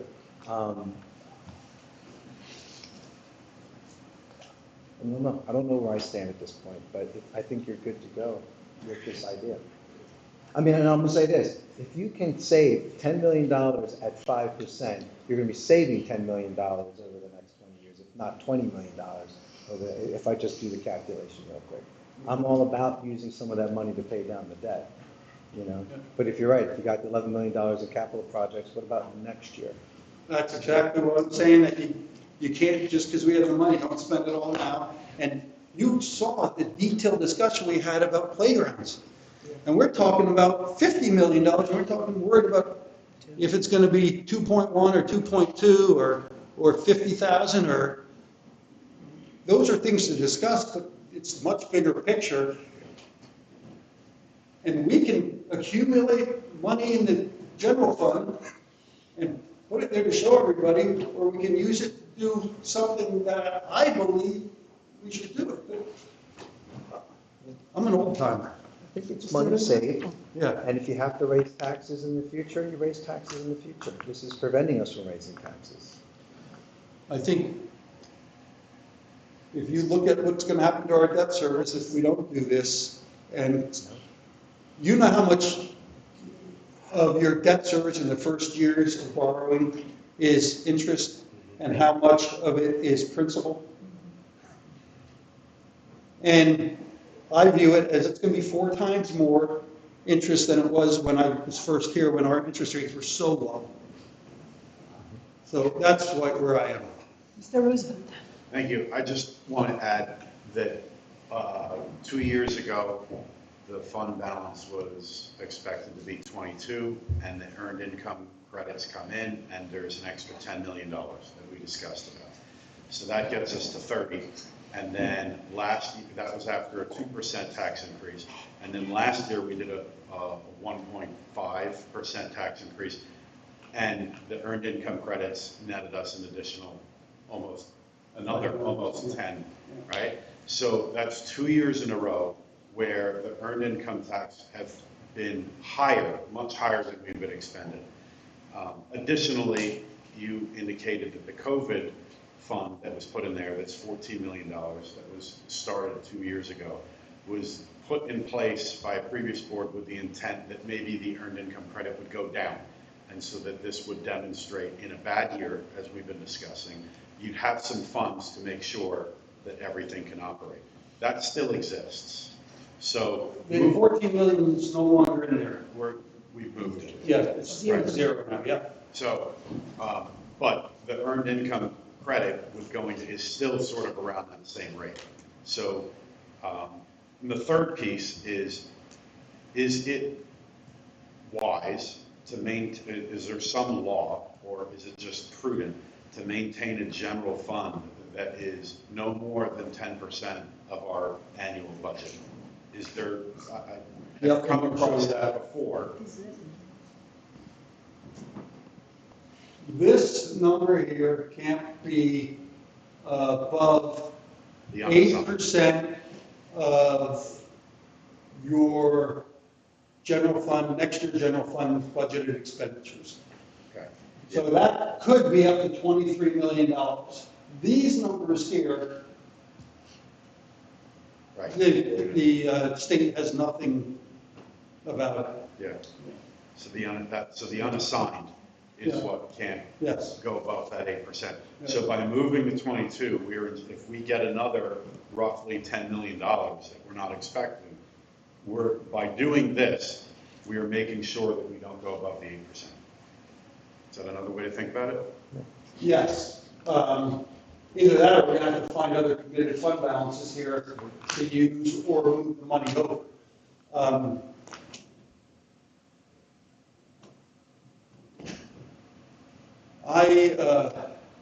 I'm comfortable with my recommendation. Now, people have said that you would have never done this when you were here last time. Economic times are different, I think, and just can't accumulate money, especially in a changing time. And I just look at it, I think, this is probably the time. Do I think we should spend $22.5 million this year because we have it? No.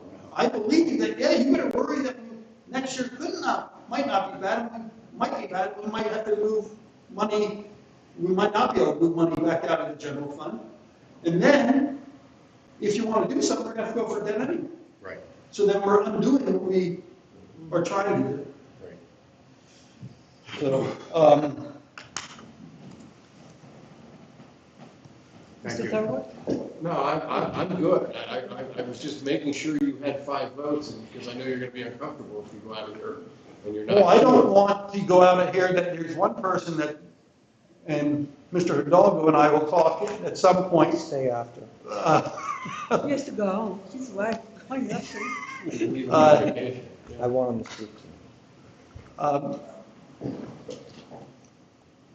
Mr. Tate? I was just saying, go ahead. Go ahead. I was just saying, my favorite point of reference is policy on fund balance. And if I'm correct, the goal is 5%. And 5% of 250 million is 12.5 million. The minimum by policy is 4%, which is 10 million. So if we have 20 million in our fund reserve, we're well above those. Just like I said, this might be a silly question or whatever, but you always show this graph, with that $18 million. It Yes. goes like this and then it goes down. But I always remember that you had said, I believe it's next year, where there's a little Yep. blip. Yep. Does this take care of that? We all have money in the debt service fund, that's $2 million in the debt service fund that's gonna take care of that already. We have that put away already, we have that. Not to say, if we borrow $30 million, there is gonna be more money that we're gonna have to use unless we raise taxes. So this is gonna alleviate that. Thanks. Couple comments. This board was, we met last week and the word legacy was thrown out there. What is your legacy? Could be when you talk about being a board member. And Mr. Tate and I had a great conversation last year around the budget. He believes in a consistent tax situation, whatever that means. And last year we used a little fund budget to help us out a little bit, to drive that tax dollar down. I think it's important for the public to know that that's the first priority, is to keep taxes affordable for everybody, especially when 70% or so don't have kids in our district. The fund balance for years, we always talk about keeping it. What ifs, the rainy day fund, COVID hit, and we worried about that. And now we're worried about inflation. But we are in a very good situation when you look around other districts neighboring us. Richboro is getting done. I mean, that's quite clear to this board. It's going to get done. What is the cost of it? We'll find out very shortly. But, that bond service that we are going to strap other boards with is concerning to me. So we can keep that at where we feel is fiscally responsible, using your formulas and coordinate with PFM and the folks there. That's the right thing to do. So I'm glad to see this. And I know a lot of work has been done in that office. And right before Christmas, I sent the entire staff my thank you. And that work is not lost on any board member here. Getting the work in before the end of the year, I know it was a lot of work on your end, but that team has embraced you coming back. This is not your final meeting. But thank you for leading this ship. I mean, Bob, this worries me every day in the business office. And I like the idea of hearing this, of what we can do.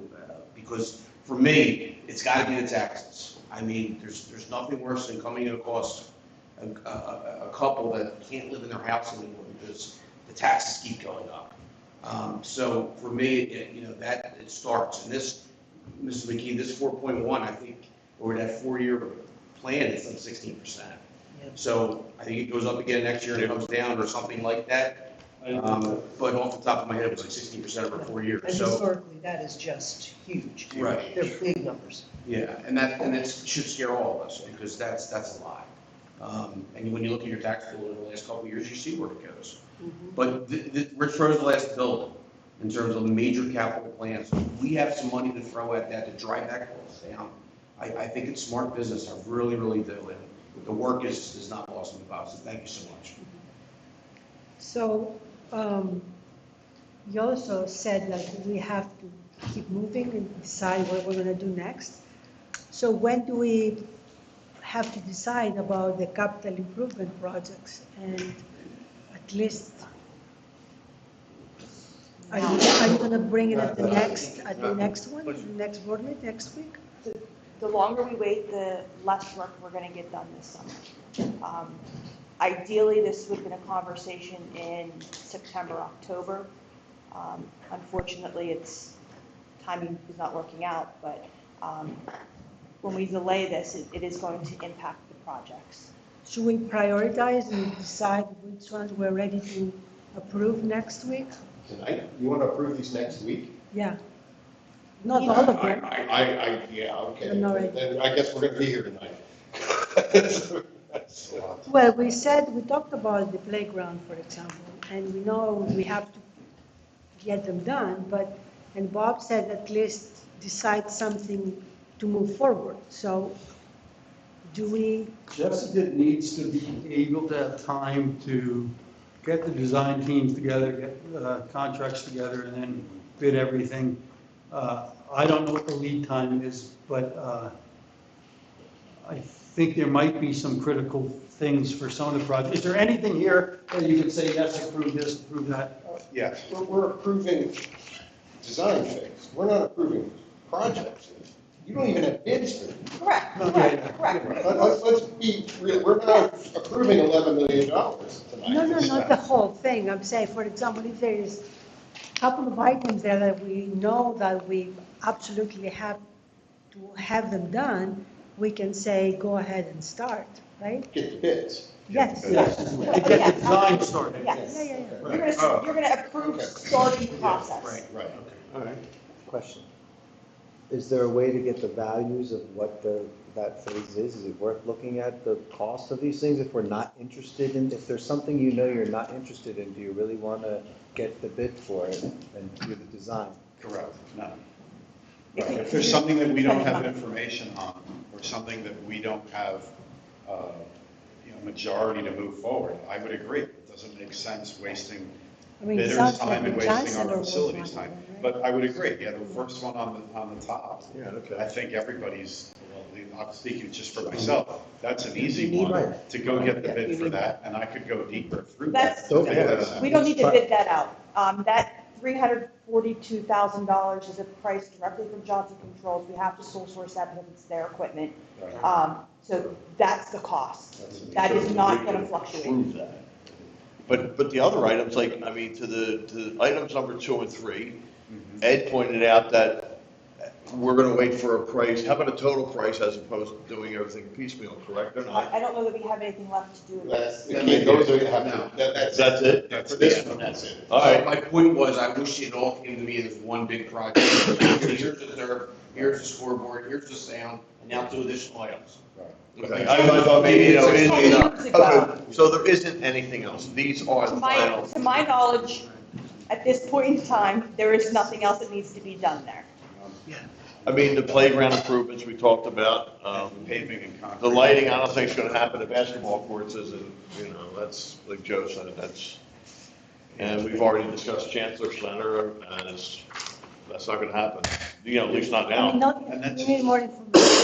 Absolutely, absolutely. I could fully support going out to bid for the tennis courts in the auditorium, I agree. because we're not at Peregrine, Bob. You can't see in South's auditorium. Oh, the auditorium, okay. Yeah, and the basketball courts, you can't play on them, you can't play tennis on them. It should have been done when we did the turf. I will say, I agree with you. The tennis courts do impact the performance of playing with the tennis team, because there are larger cracks developing. They were just resurfacing them. Correct. And we just redid North's 2 years ago. Yeah, I think the question, and I know the basketball courts very well from softball there. Either they get done, or I'm gonna suggest they close them. They're that bad. Yeah, they're getting. Yeah. Someone's gonna get hurt. And I'm not gonna sit here and. Okay, so we're just getting bids for it, we're not approving a $1.7 million. It could be that much, it could be more. But the bid is a bid. Okay. And the Yeah, and design, we're gonna pay for the design. We're going to pay for the design. Once we get the bids, we can reject bids at any point in time. That's Okay, the fair, prerogative fair. of the board, yes. Good enough. I looked at it as, we're paying $1.7 million for a basketball court, which, like Joe pointed out, just seems outrageous. So But- there, I will say that it is going to be every bit of it, because there is a lot And of, millwork. yes, there is a lot of, no, you're exactly right, there's a lot of, unsuitable soils and stabilization that needs to happen, so this doesn't continue. I will just point out, though, that Chancellor Center one, that is the fee. I mean, it's gonna be I'm not gonna vote for $1.3 million to design an HVAC system. I would agree. That would be Is the it fee. possible, Jess, that that's an error? That's That- the that- total project, that's all. That's definitely not the total cost. The total cost of the project is gonna be well above that. I will with customized HVAC equipment, plus the digging out of the front of the building to stop the water infiltration, it is going to be well over that. So how does 1.3 million in design sound to you? Does that sound like a good number? Well, that's That's what we're my saying. point. All Right. of the other ones are the estimated cost to complete the budget of what we're sending out to the bidders to say, this is where we want to be around or under, except for that one. That's what I don't understand. That one is the one where it's going to be more, but we're not listing it. So, yeah, I'm agreeing, and my question to Jess was, you'll go back and revisit that? Get a and- total project And, cost. and hopefully we'll come back with a better number that we can actually consider next week. I would like to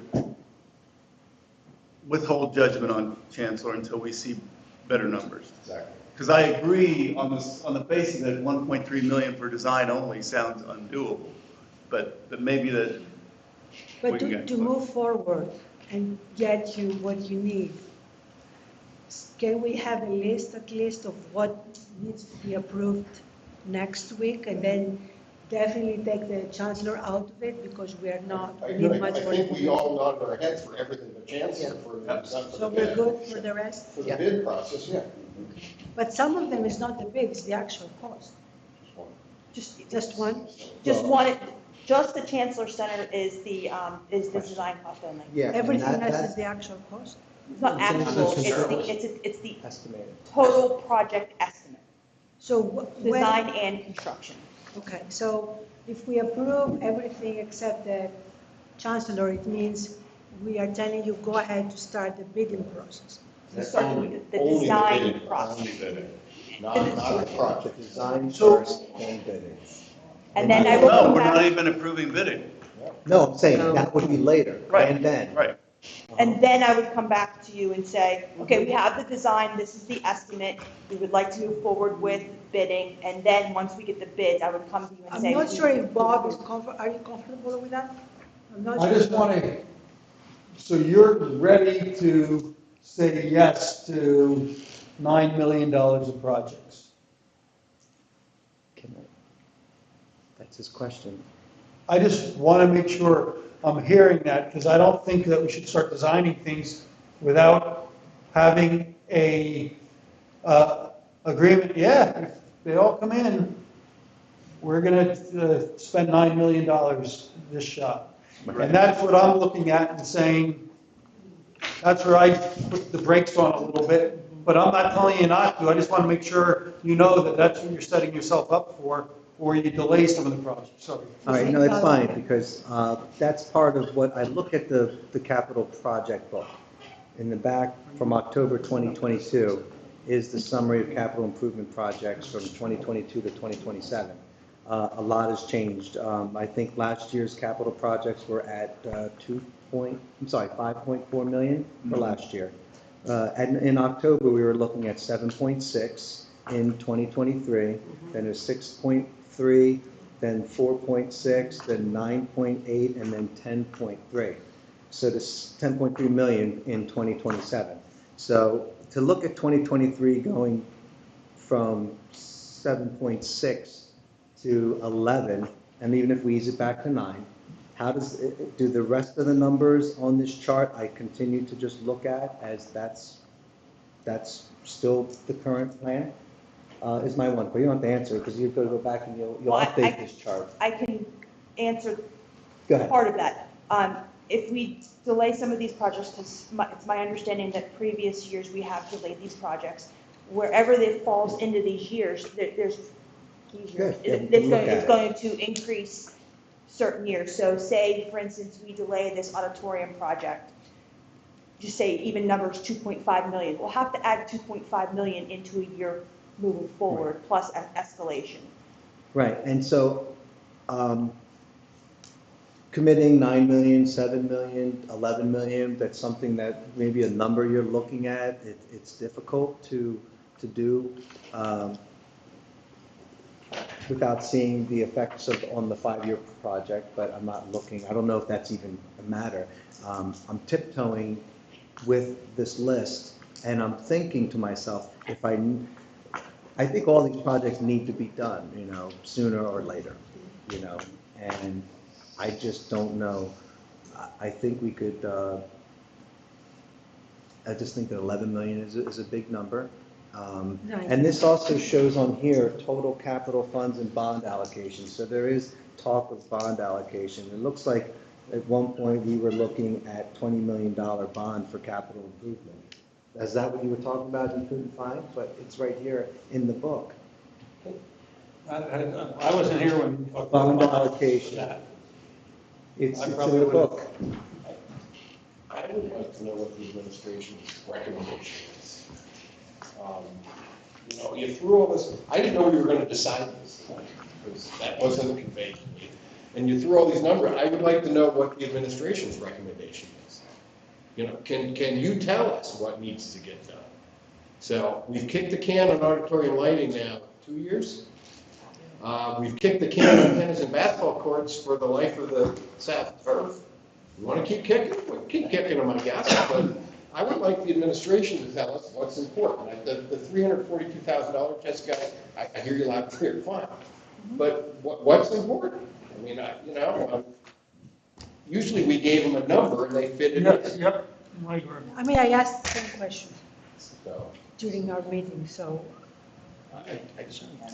Is there anything you need to do just to get projects done? Is there anything that you can put off here and say, next week, if we don't do it next week, but definitely we need something next week, that you believe there's a project here that we have to get done, and it needs to be started yesterday? Next week. So, yes. Which one? I said, yes, hold on. All of them? No, not all of them. I said yes to your answer. There are some that we need to move forward. Let me think. The Johnson Controls item, yes, we need to move forward with I that. think that's a done deal. Okay. The stadium repairs and coating, we need to move forward with that if we are going to do that in the summertime. The field lighting, we can push that. I only put those two together because we were going to be there doing work. We can push the field lighting. The lights work at the field right now. Are they LED lights? No. So we can push that. The paving and concrete repairs, I need to move forward with that.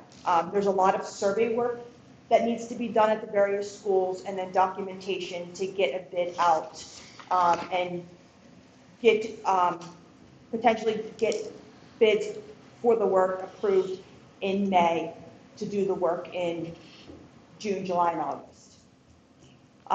Playground improvement projects, we've already missed the boat for summertime. I can tell you now, we will not get these done in the summertime, but, so if we delay that another month, we'll potentially be pushing Newtown to the following summer, so we would do Newtown.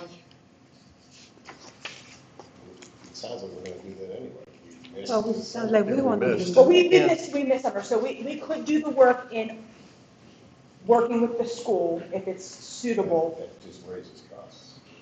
I mean, pushing it down another year does raise costs, but we could, if the school came to me and said, okay, we'll make other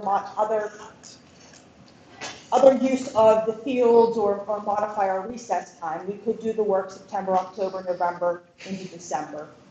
But we had a preliminary conversation about that, to do that. So, I mean, that would push Newtown to doing the same time as Welsh and Holland. Again, since it's capital funds, it doesn't need to be spent by June 30th, so we can roll that money over. So next would be the auditorium lighting project. It's only going to keep going up. There are issues there. Is it a priority? I mean, I'll let you guys debate that. In my opinion, I think it probably would be with the That program. lighting project was something that was happening when I was still here. To give you an idea of how long it's been carried, Yeah, well, and they were trying to do, they were just trying to put nickels to it and hoping it was gonna get fixed back when I was there. But this is another point, is that project was bid out. So all of these other ones, the estimated fees are the fees to design it and the fees to bid it. Yes, And additionally, probably some additional fees after that's happened, or. Construction are there- management fees. Right, exactly. yes. So why is there $119,000 for design on the auditorium lighting project that's already been designed? Because we're going to have to go back and reevaluate, make sure that everything is included in that. I'm sure there are some not upgrades, but updates that need to be made to the plans to make sure that we have the correct model numbers, that we don't have old information on there. And then there's also going to be We construction just fees. sent it out like last year. This year. Should be designed already. It is Right. designed, but we do have to go back and evaluate it to make sure that model numbers haven't changed, that devices haven't changed. Sure. In that world, it's the same thing as computers. It changes every 6, 8, 10, 12 months. Sure, but to that magnitude.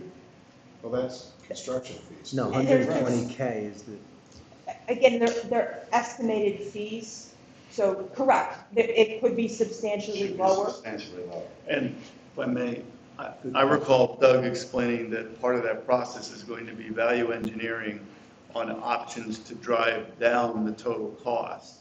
Because once that price tag came back, it was clear that we couldn't go there, and there's going to have to be some reevaluation.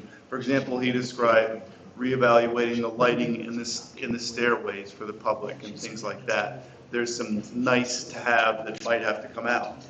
Absolutely. Now, and then, Right. I'm sorry, go ahead. No, I was just kind of reiterating that,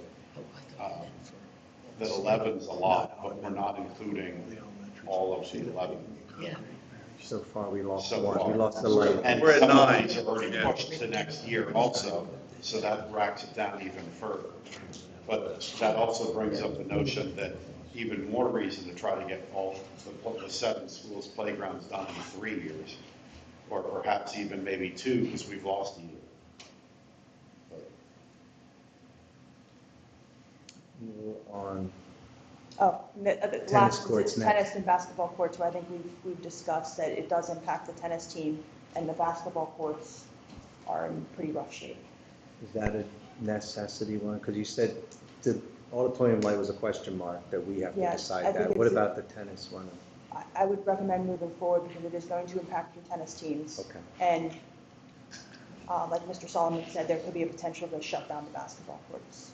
So It you- sounds like the administration recommends pretty much all of them except the last one. It's about 9 So million. I would say Stadium the- lighting also, Yeah, stadium lighting and then the auditorium lighting, I think would be up for debate.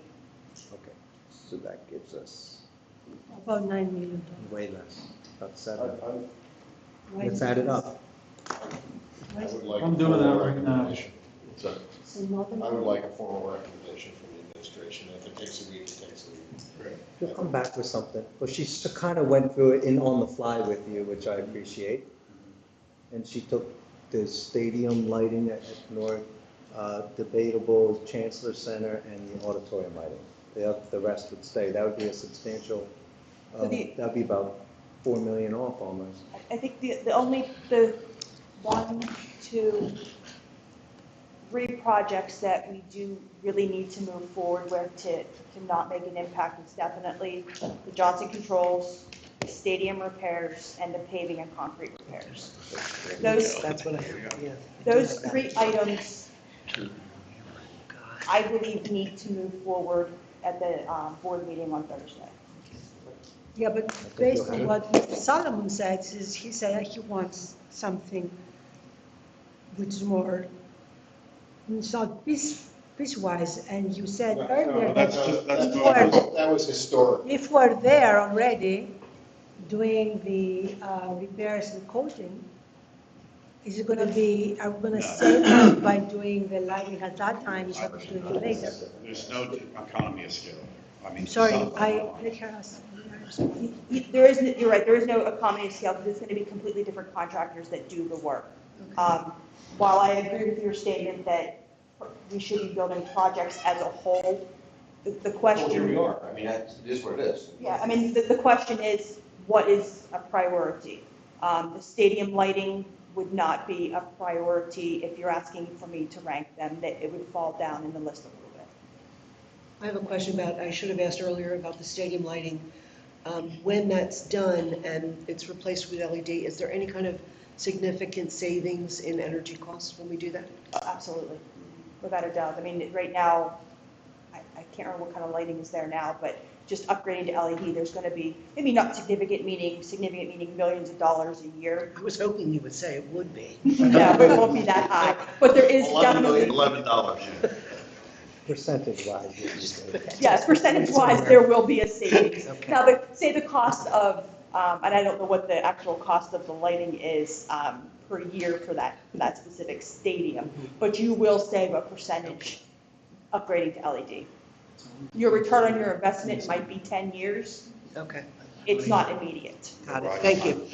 The rise time will be faster, Mm-hmm. so you don't have to wait so long for all the lights to come up. Or like half of Newtown Borough. Right. I believe I also heard Mr. Solomon arguing that the tennis and basketball court replacement is a high priority. If we're going to do it this summer, we should decide next week. Agreed.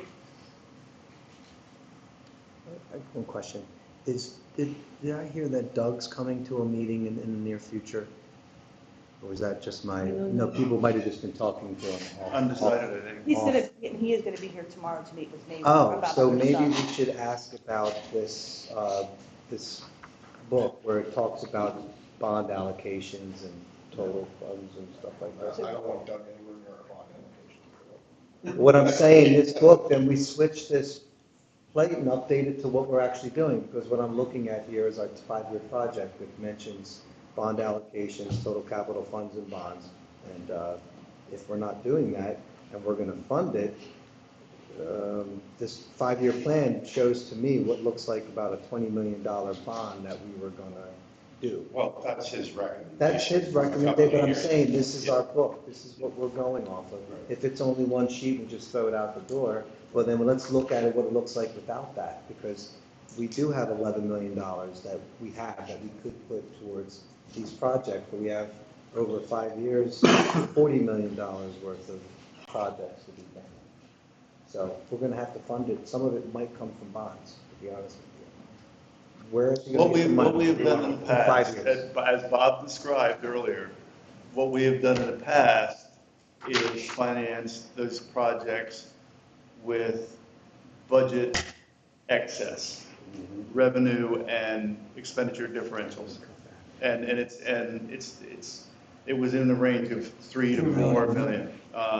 So, yeah, what do you get us there? But then we actually allocated $3 million now in our projects. We actually took the money proactively and stuck it into the budget. It was a change when you left, if I remember correctly. And it might even went up than that, I don't want to speak out of school. But there was that money allocated to capital projects versus coming back and asking for it. It's like an automatic thing, from what I remember. Well, I will tell you, at the beginning of this year, there was a operating transfer of about over $1 million you guys approved into the capital reserve for specific expenditures. I don't remember what that was, but when I started moving this, I saw there was a movement of funds there already in that account, and Michelle got the agenda item, and you guys approved early in the year, I don't know, 1 million, like 56,000, or 1 million and some thousands of dollars of movement that had already done in the beginning of the year that I wasn't used to seeing. So that's probably what you're referring to. Well, right, before we used to try to take the money, right? We tried to keep it at $3 We million. used to accumulate based on how money much there, money- and then the board would decide, okay, of this money, you spend $4 million on projects, you tell us what projects are most important. And Doug kept saying there are projects in arrears. Right. Because, and every year we didn't do that, we didn't spend $8 million, and it made it worse and worse. So I remember all of that discussion. I never remember discussion of borrowing $20 million to do these type of projects. That's what's on that sheet. And again, 5% interest. I'd rather have you spend the $22.5 million now on all this stuff and not think about what we're going to do with Richboro and just borrow Richboro out where we have to. If we're going to start looking at it like that, we're going to really escalate what we spend every summer, because we're not going to be able to maintain this. And this transfer we made this year is a one-time thing that we're doing this extent. So it's not an ongoing, well, now we can afford, 10 million a year. That's nothing like what I think is happening here. And if you do this and we spend $9 million or $7 million, don't think next year you're going to be able to spend that much. This is a one-year time because we have unbelievably important projects. Mr. Sala? Yeah, please, thank you. So I've heard it a couple of times, and Mr. Tate has always said this: kicking the can costs more money all the time. And there's several projects up here tonight that are really concerning because the can's been kicked on them already. We're looking at, worst case, about $48 million in the next couple of months, deciding what to do with it. Whether it's over improving at Richboro with additional classrooms or not, this $11 million for things that, in my opinion, need to be done. We're talking about safety concerns. Basketball courts, our stadiums, the lighting at South has been kicked multiple times. So the best use of our funds, Bob, again, I will defer to the administration. There's nothing I will say no to for the most part, as long as we're spending wisely. So you guys, and I will tell you, I believe everyone here thinks this, that other than Chancellor Center, every one of these projects need to be done and been just pushed off in the past into the future, and this is the time we should catch up. And if that's the case, and that's our priority, let's do it. I just want to make sure you know that next year you're not going to have another $11 million to say, let's catch up again. You might have $2 million. You might have $3 million. But my concern is if we don't do it now, that $11 million will be $14 million next year. Okay.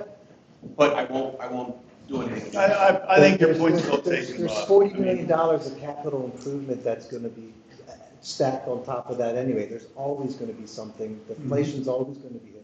The turntable's never going to, the wheel's never going to stop turning. We're always going to be behind when it comes to. Well, I appreciate Bob explaining it the way he did, because I think that's just an important thing for us to keep in mind as we look down the road, that this is a one-time golden opportunity, but we can't count on it next year. So I think that's a really valuable reminder. And when we get our studies in about if we're going to borrow $30 million or we're going to only borrow 20 and use the other amount because the financing scenarios look right, that means if we want to do something next year, we can't move money, it's going to be another debt. So it's additional debt.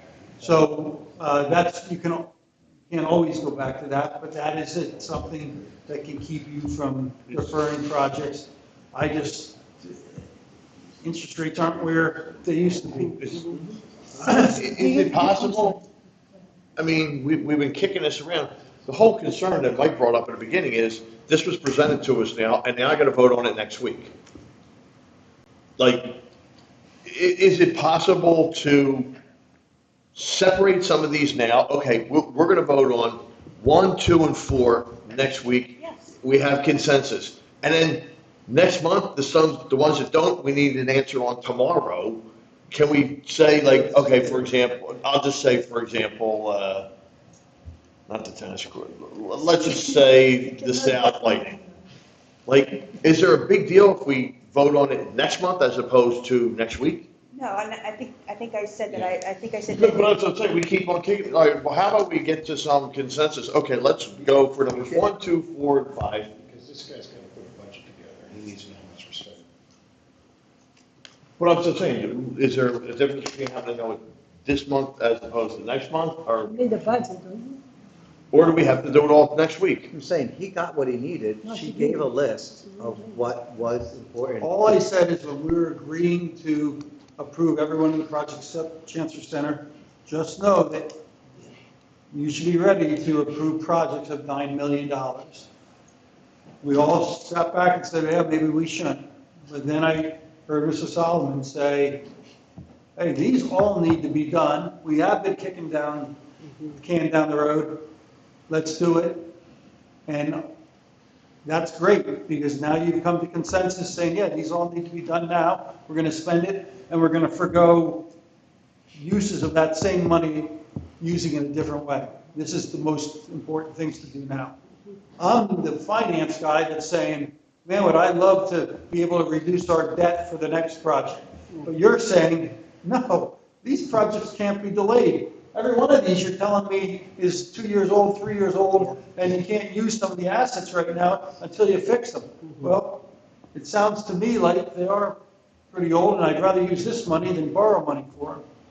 So I think you've answered your question, and now Jess would be the one to say, is there any ones that we can delay that you don't have to approve next week, and we can still get them on the table? So should we put some of this on the consent agenda and some of this I think you for should just vote on discussion? everything. You don't need to consent it, just vote it out. I mean, Individual I don't know, I don't know. I'm not I gonna don't do the know. agenda, but I'm just, you have to do the I'm agenda. gonna think we about get- it. If we get the consensus, that would be the easiest way to do it through that section. If you want to go to stipulate votes out, we can do that too. I would say. Or we can just table something that we all got to grip, that we can hold off on that a little bit. Well, if I'm understanding this correctly, Jess went through and said the only things that were really the most important were What the she first said. one. All of them except the last one. No, She said. that's not, she didn't. She really just said, yeah, there were 3 or 4 of them that you Johnson mentioned. Controls, And he was adding it stadium up, repairs, and it ended up being Paving and around $4 concrete. million. paving and concrete, yes. What That about- was the bare what minimum about that she tennis said. The basketball? question was, So they were- what it nested from your, because we were asking for a recommendation on the fly. She hasn't had anybody to like, to bounce it off of, but it was the network engineering, it was the repairs at the stadium, and the concrete and the paving.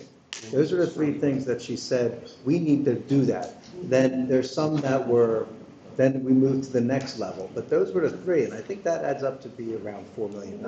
But I do think we do need to talk about tennis and basketball, the impact of not doing that. Right, so I'm saying it's a safety issue, then we move on to that, and So then we're let's all put the way that- about, so we're about Thank you. $70 So million. Marianne making the I list. think we're about $9 million of recommended. Right now, I have that Johnson Controls, the stadium refurbishing, not the lighting, Right. paving, playground, auditorium lighting, and tennis and basketball courts cost 7.1 million. That's the list I have in Fine. my head, yeah. So playground's in there. Yep. Playground wasn't initially in what you listed for us. Correct, I mean, the Do we want playground. playground? Playground's yeah, in my number, so it would be 6.6 So which million. one is not in your numbers? The stadium lighting's not on my number, Chancellor Center's not on my number, and I think that's it. And field light at Snyder Stadium. Oh, field lighting's The in field my lighting. number, Yeah. that's. Field lighting and Chancellor Summer do that, I'm good with. You good then? Yeah, I'm good. Considering that we had an extra $9 million from earned income that we weren't anticipating. That's, I mean, I'd love to pay down our debt, but to some extent that's, and we had an extra 10 last year. We What still I'm can. hearing is that we're not gonna pay down our debt. If we use it to reduce one bond issue, we're gonna get another bond issue. Right. So we're just replacing it. And Now, if you think interest rates are going down, and you wanna use this number now and borrow it later when interest rates are lower, that would be a strategy. I'm not gonna tell you interest rates are going down anytime soon. Right, yeah. No, but I agree. I don't think it makes any sense to pay down debt now to take out more debt tomorrow. At a higher interest rate. At a higher interest rate. And I certainly don't think it makes sense to, you know, to expect that interest rates are going to come down significantly now. Right.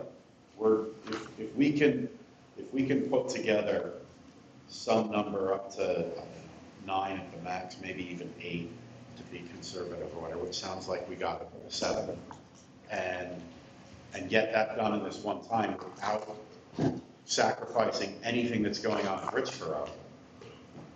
Well, if I have this added right, we could add it in the stadium lighting, it would be 7.5 million. But, you know, if we keep forgetting the soft costs, we have to add that in. Yeah. Well, not even adding that. Right, That's a percentage you wouldn't know unless you right. knew what the total was.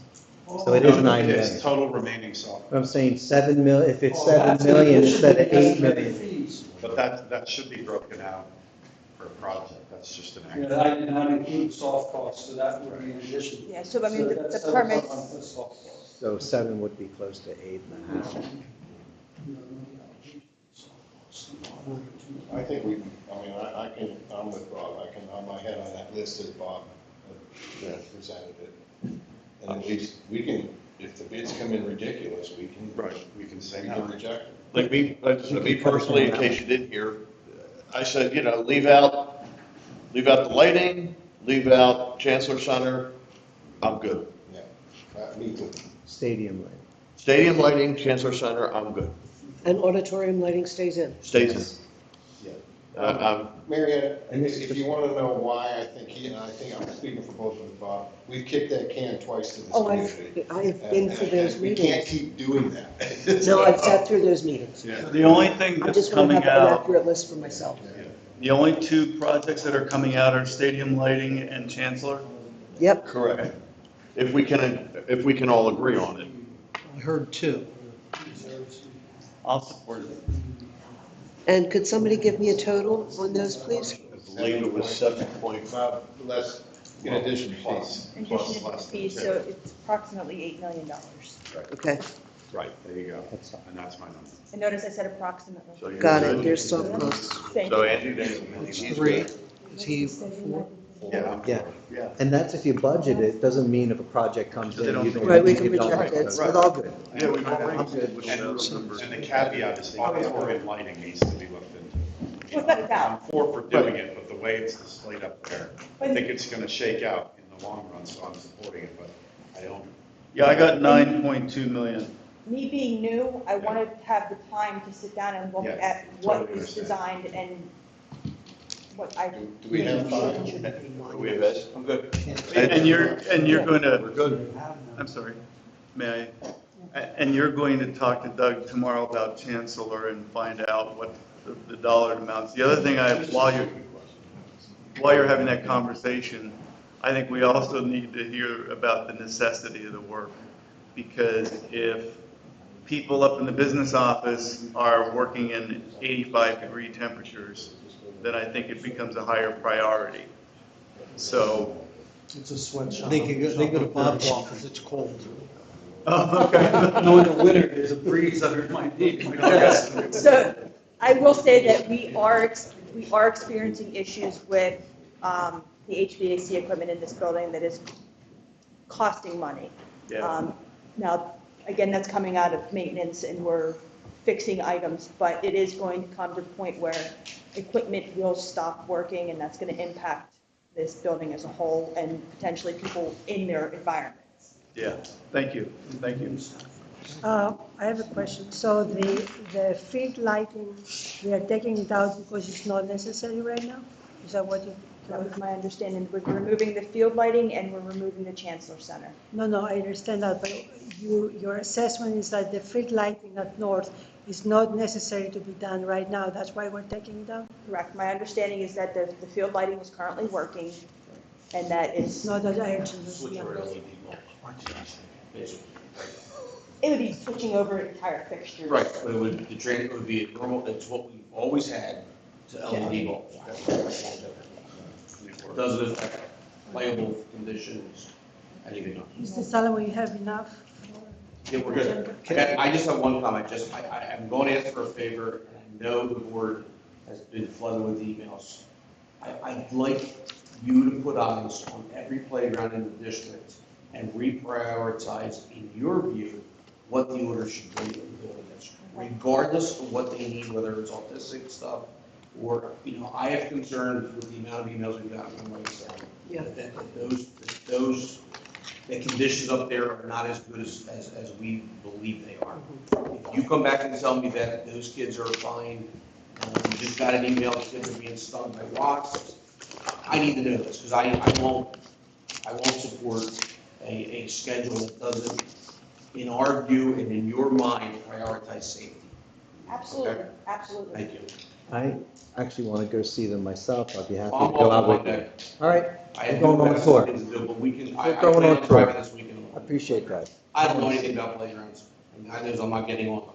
I'm a jack of all trades. Yeah, but I mean, I get someone first, I get someone last, but if I find out we did one and there's a safety issue, another one, Yeah. that's gonna be a problem. It changes the first and last is all it does. Or whatever, sure, yeah, or it might even bump things around.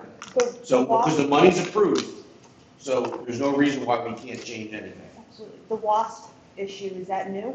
We just received an email about 10 minutes ago.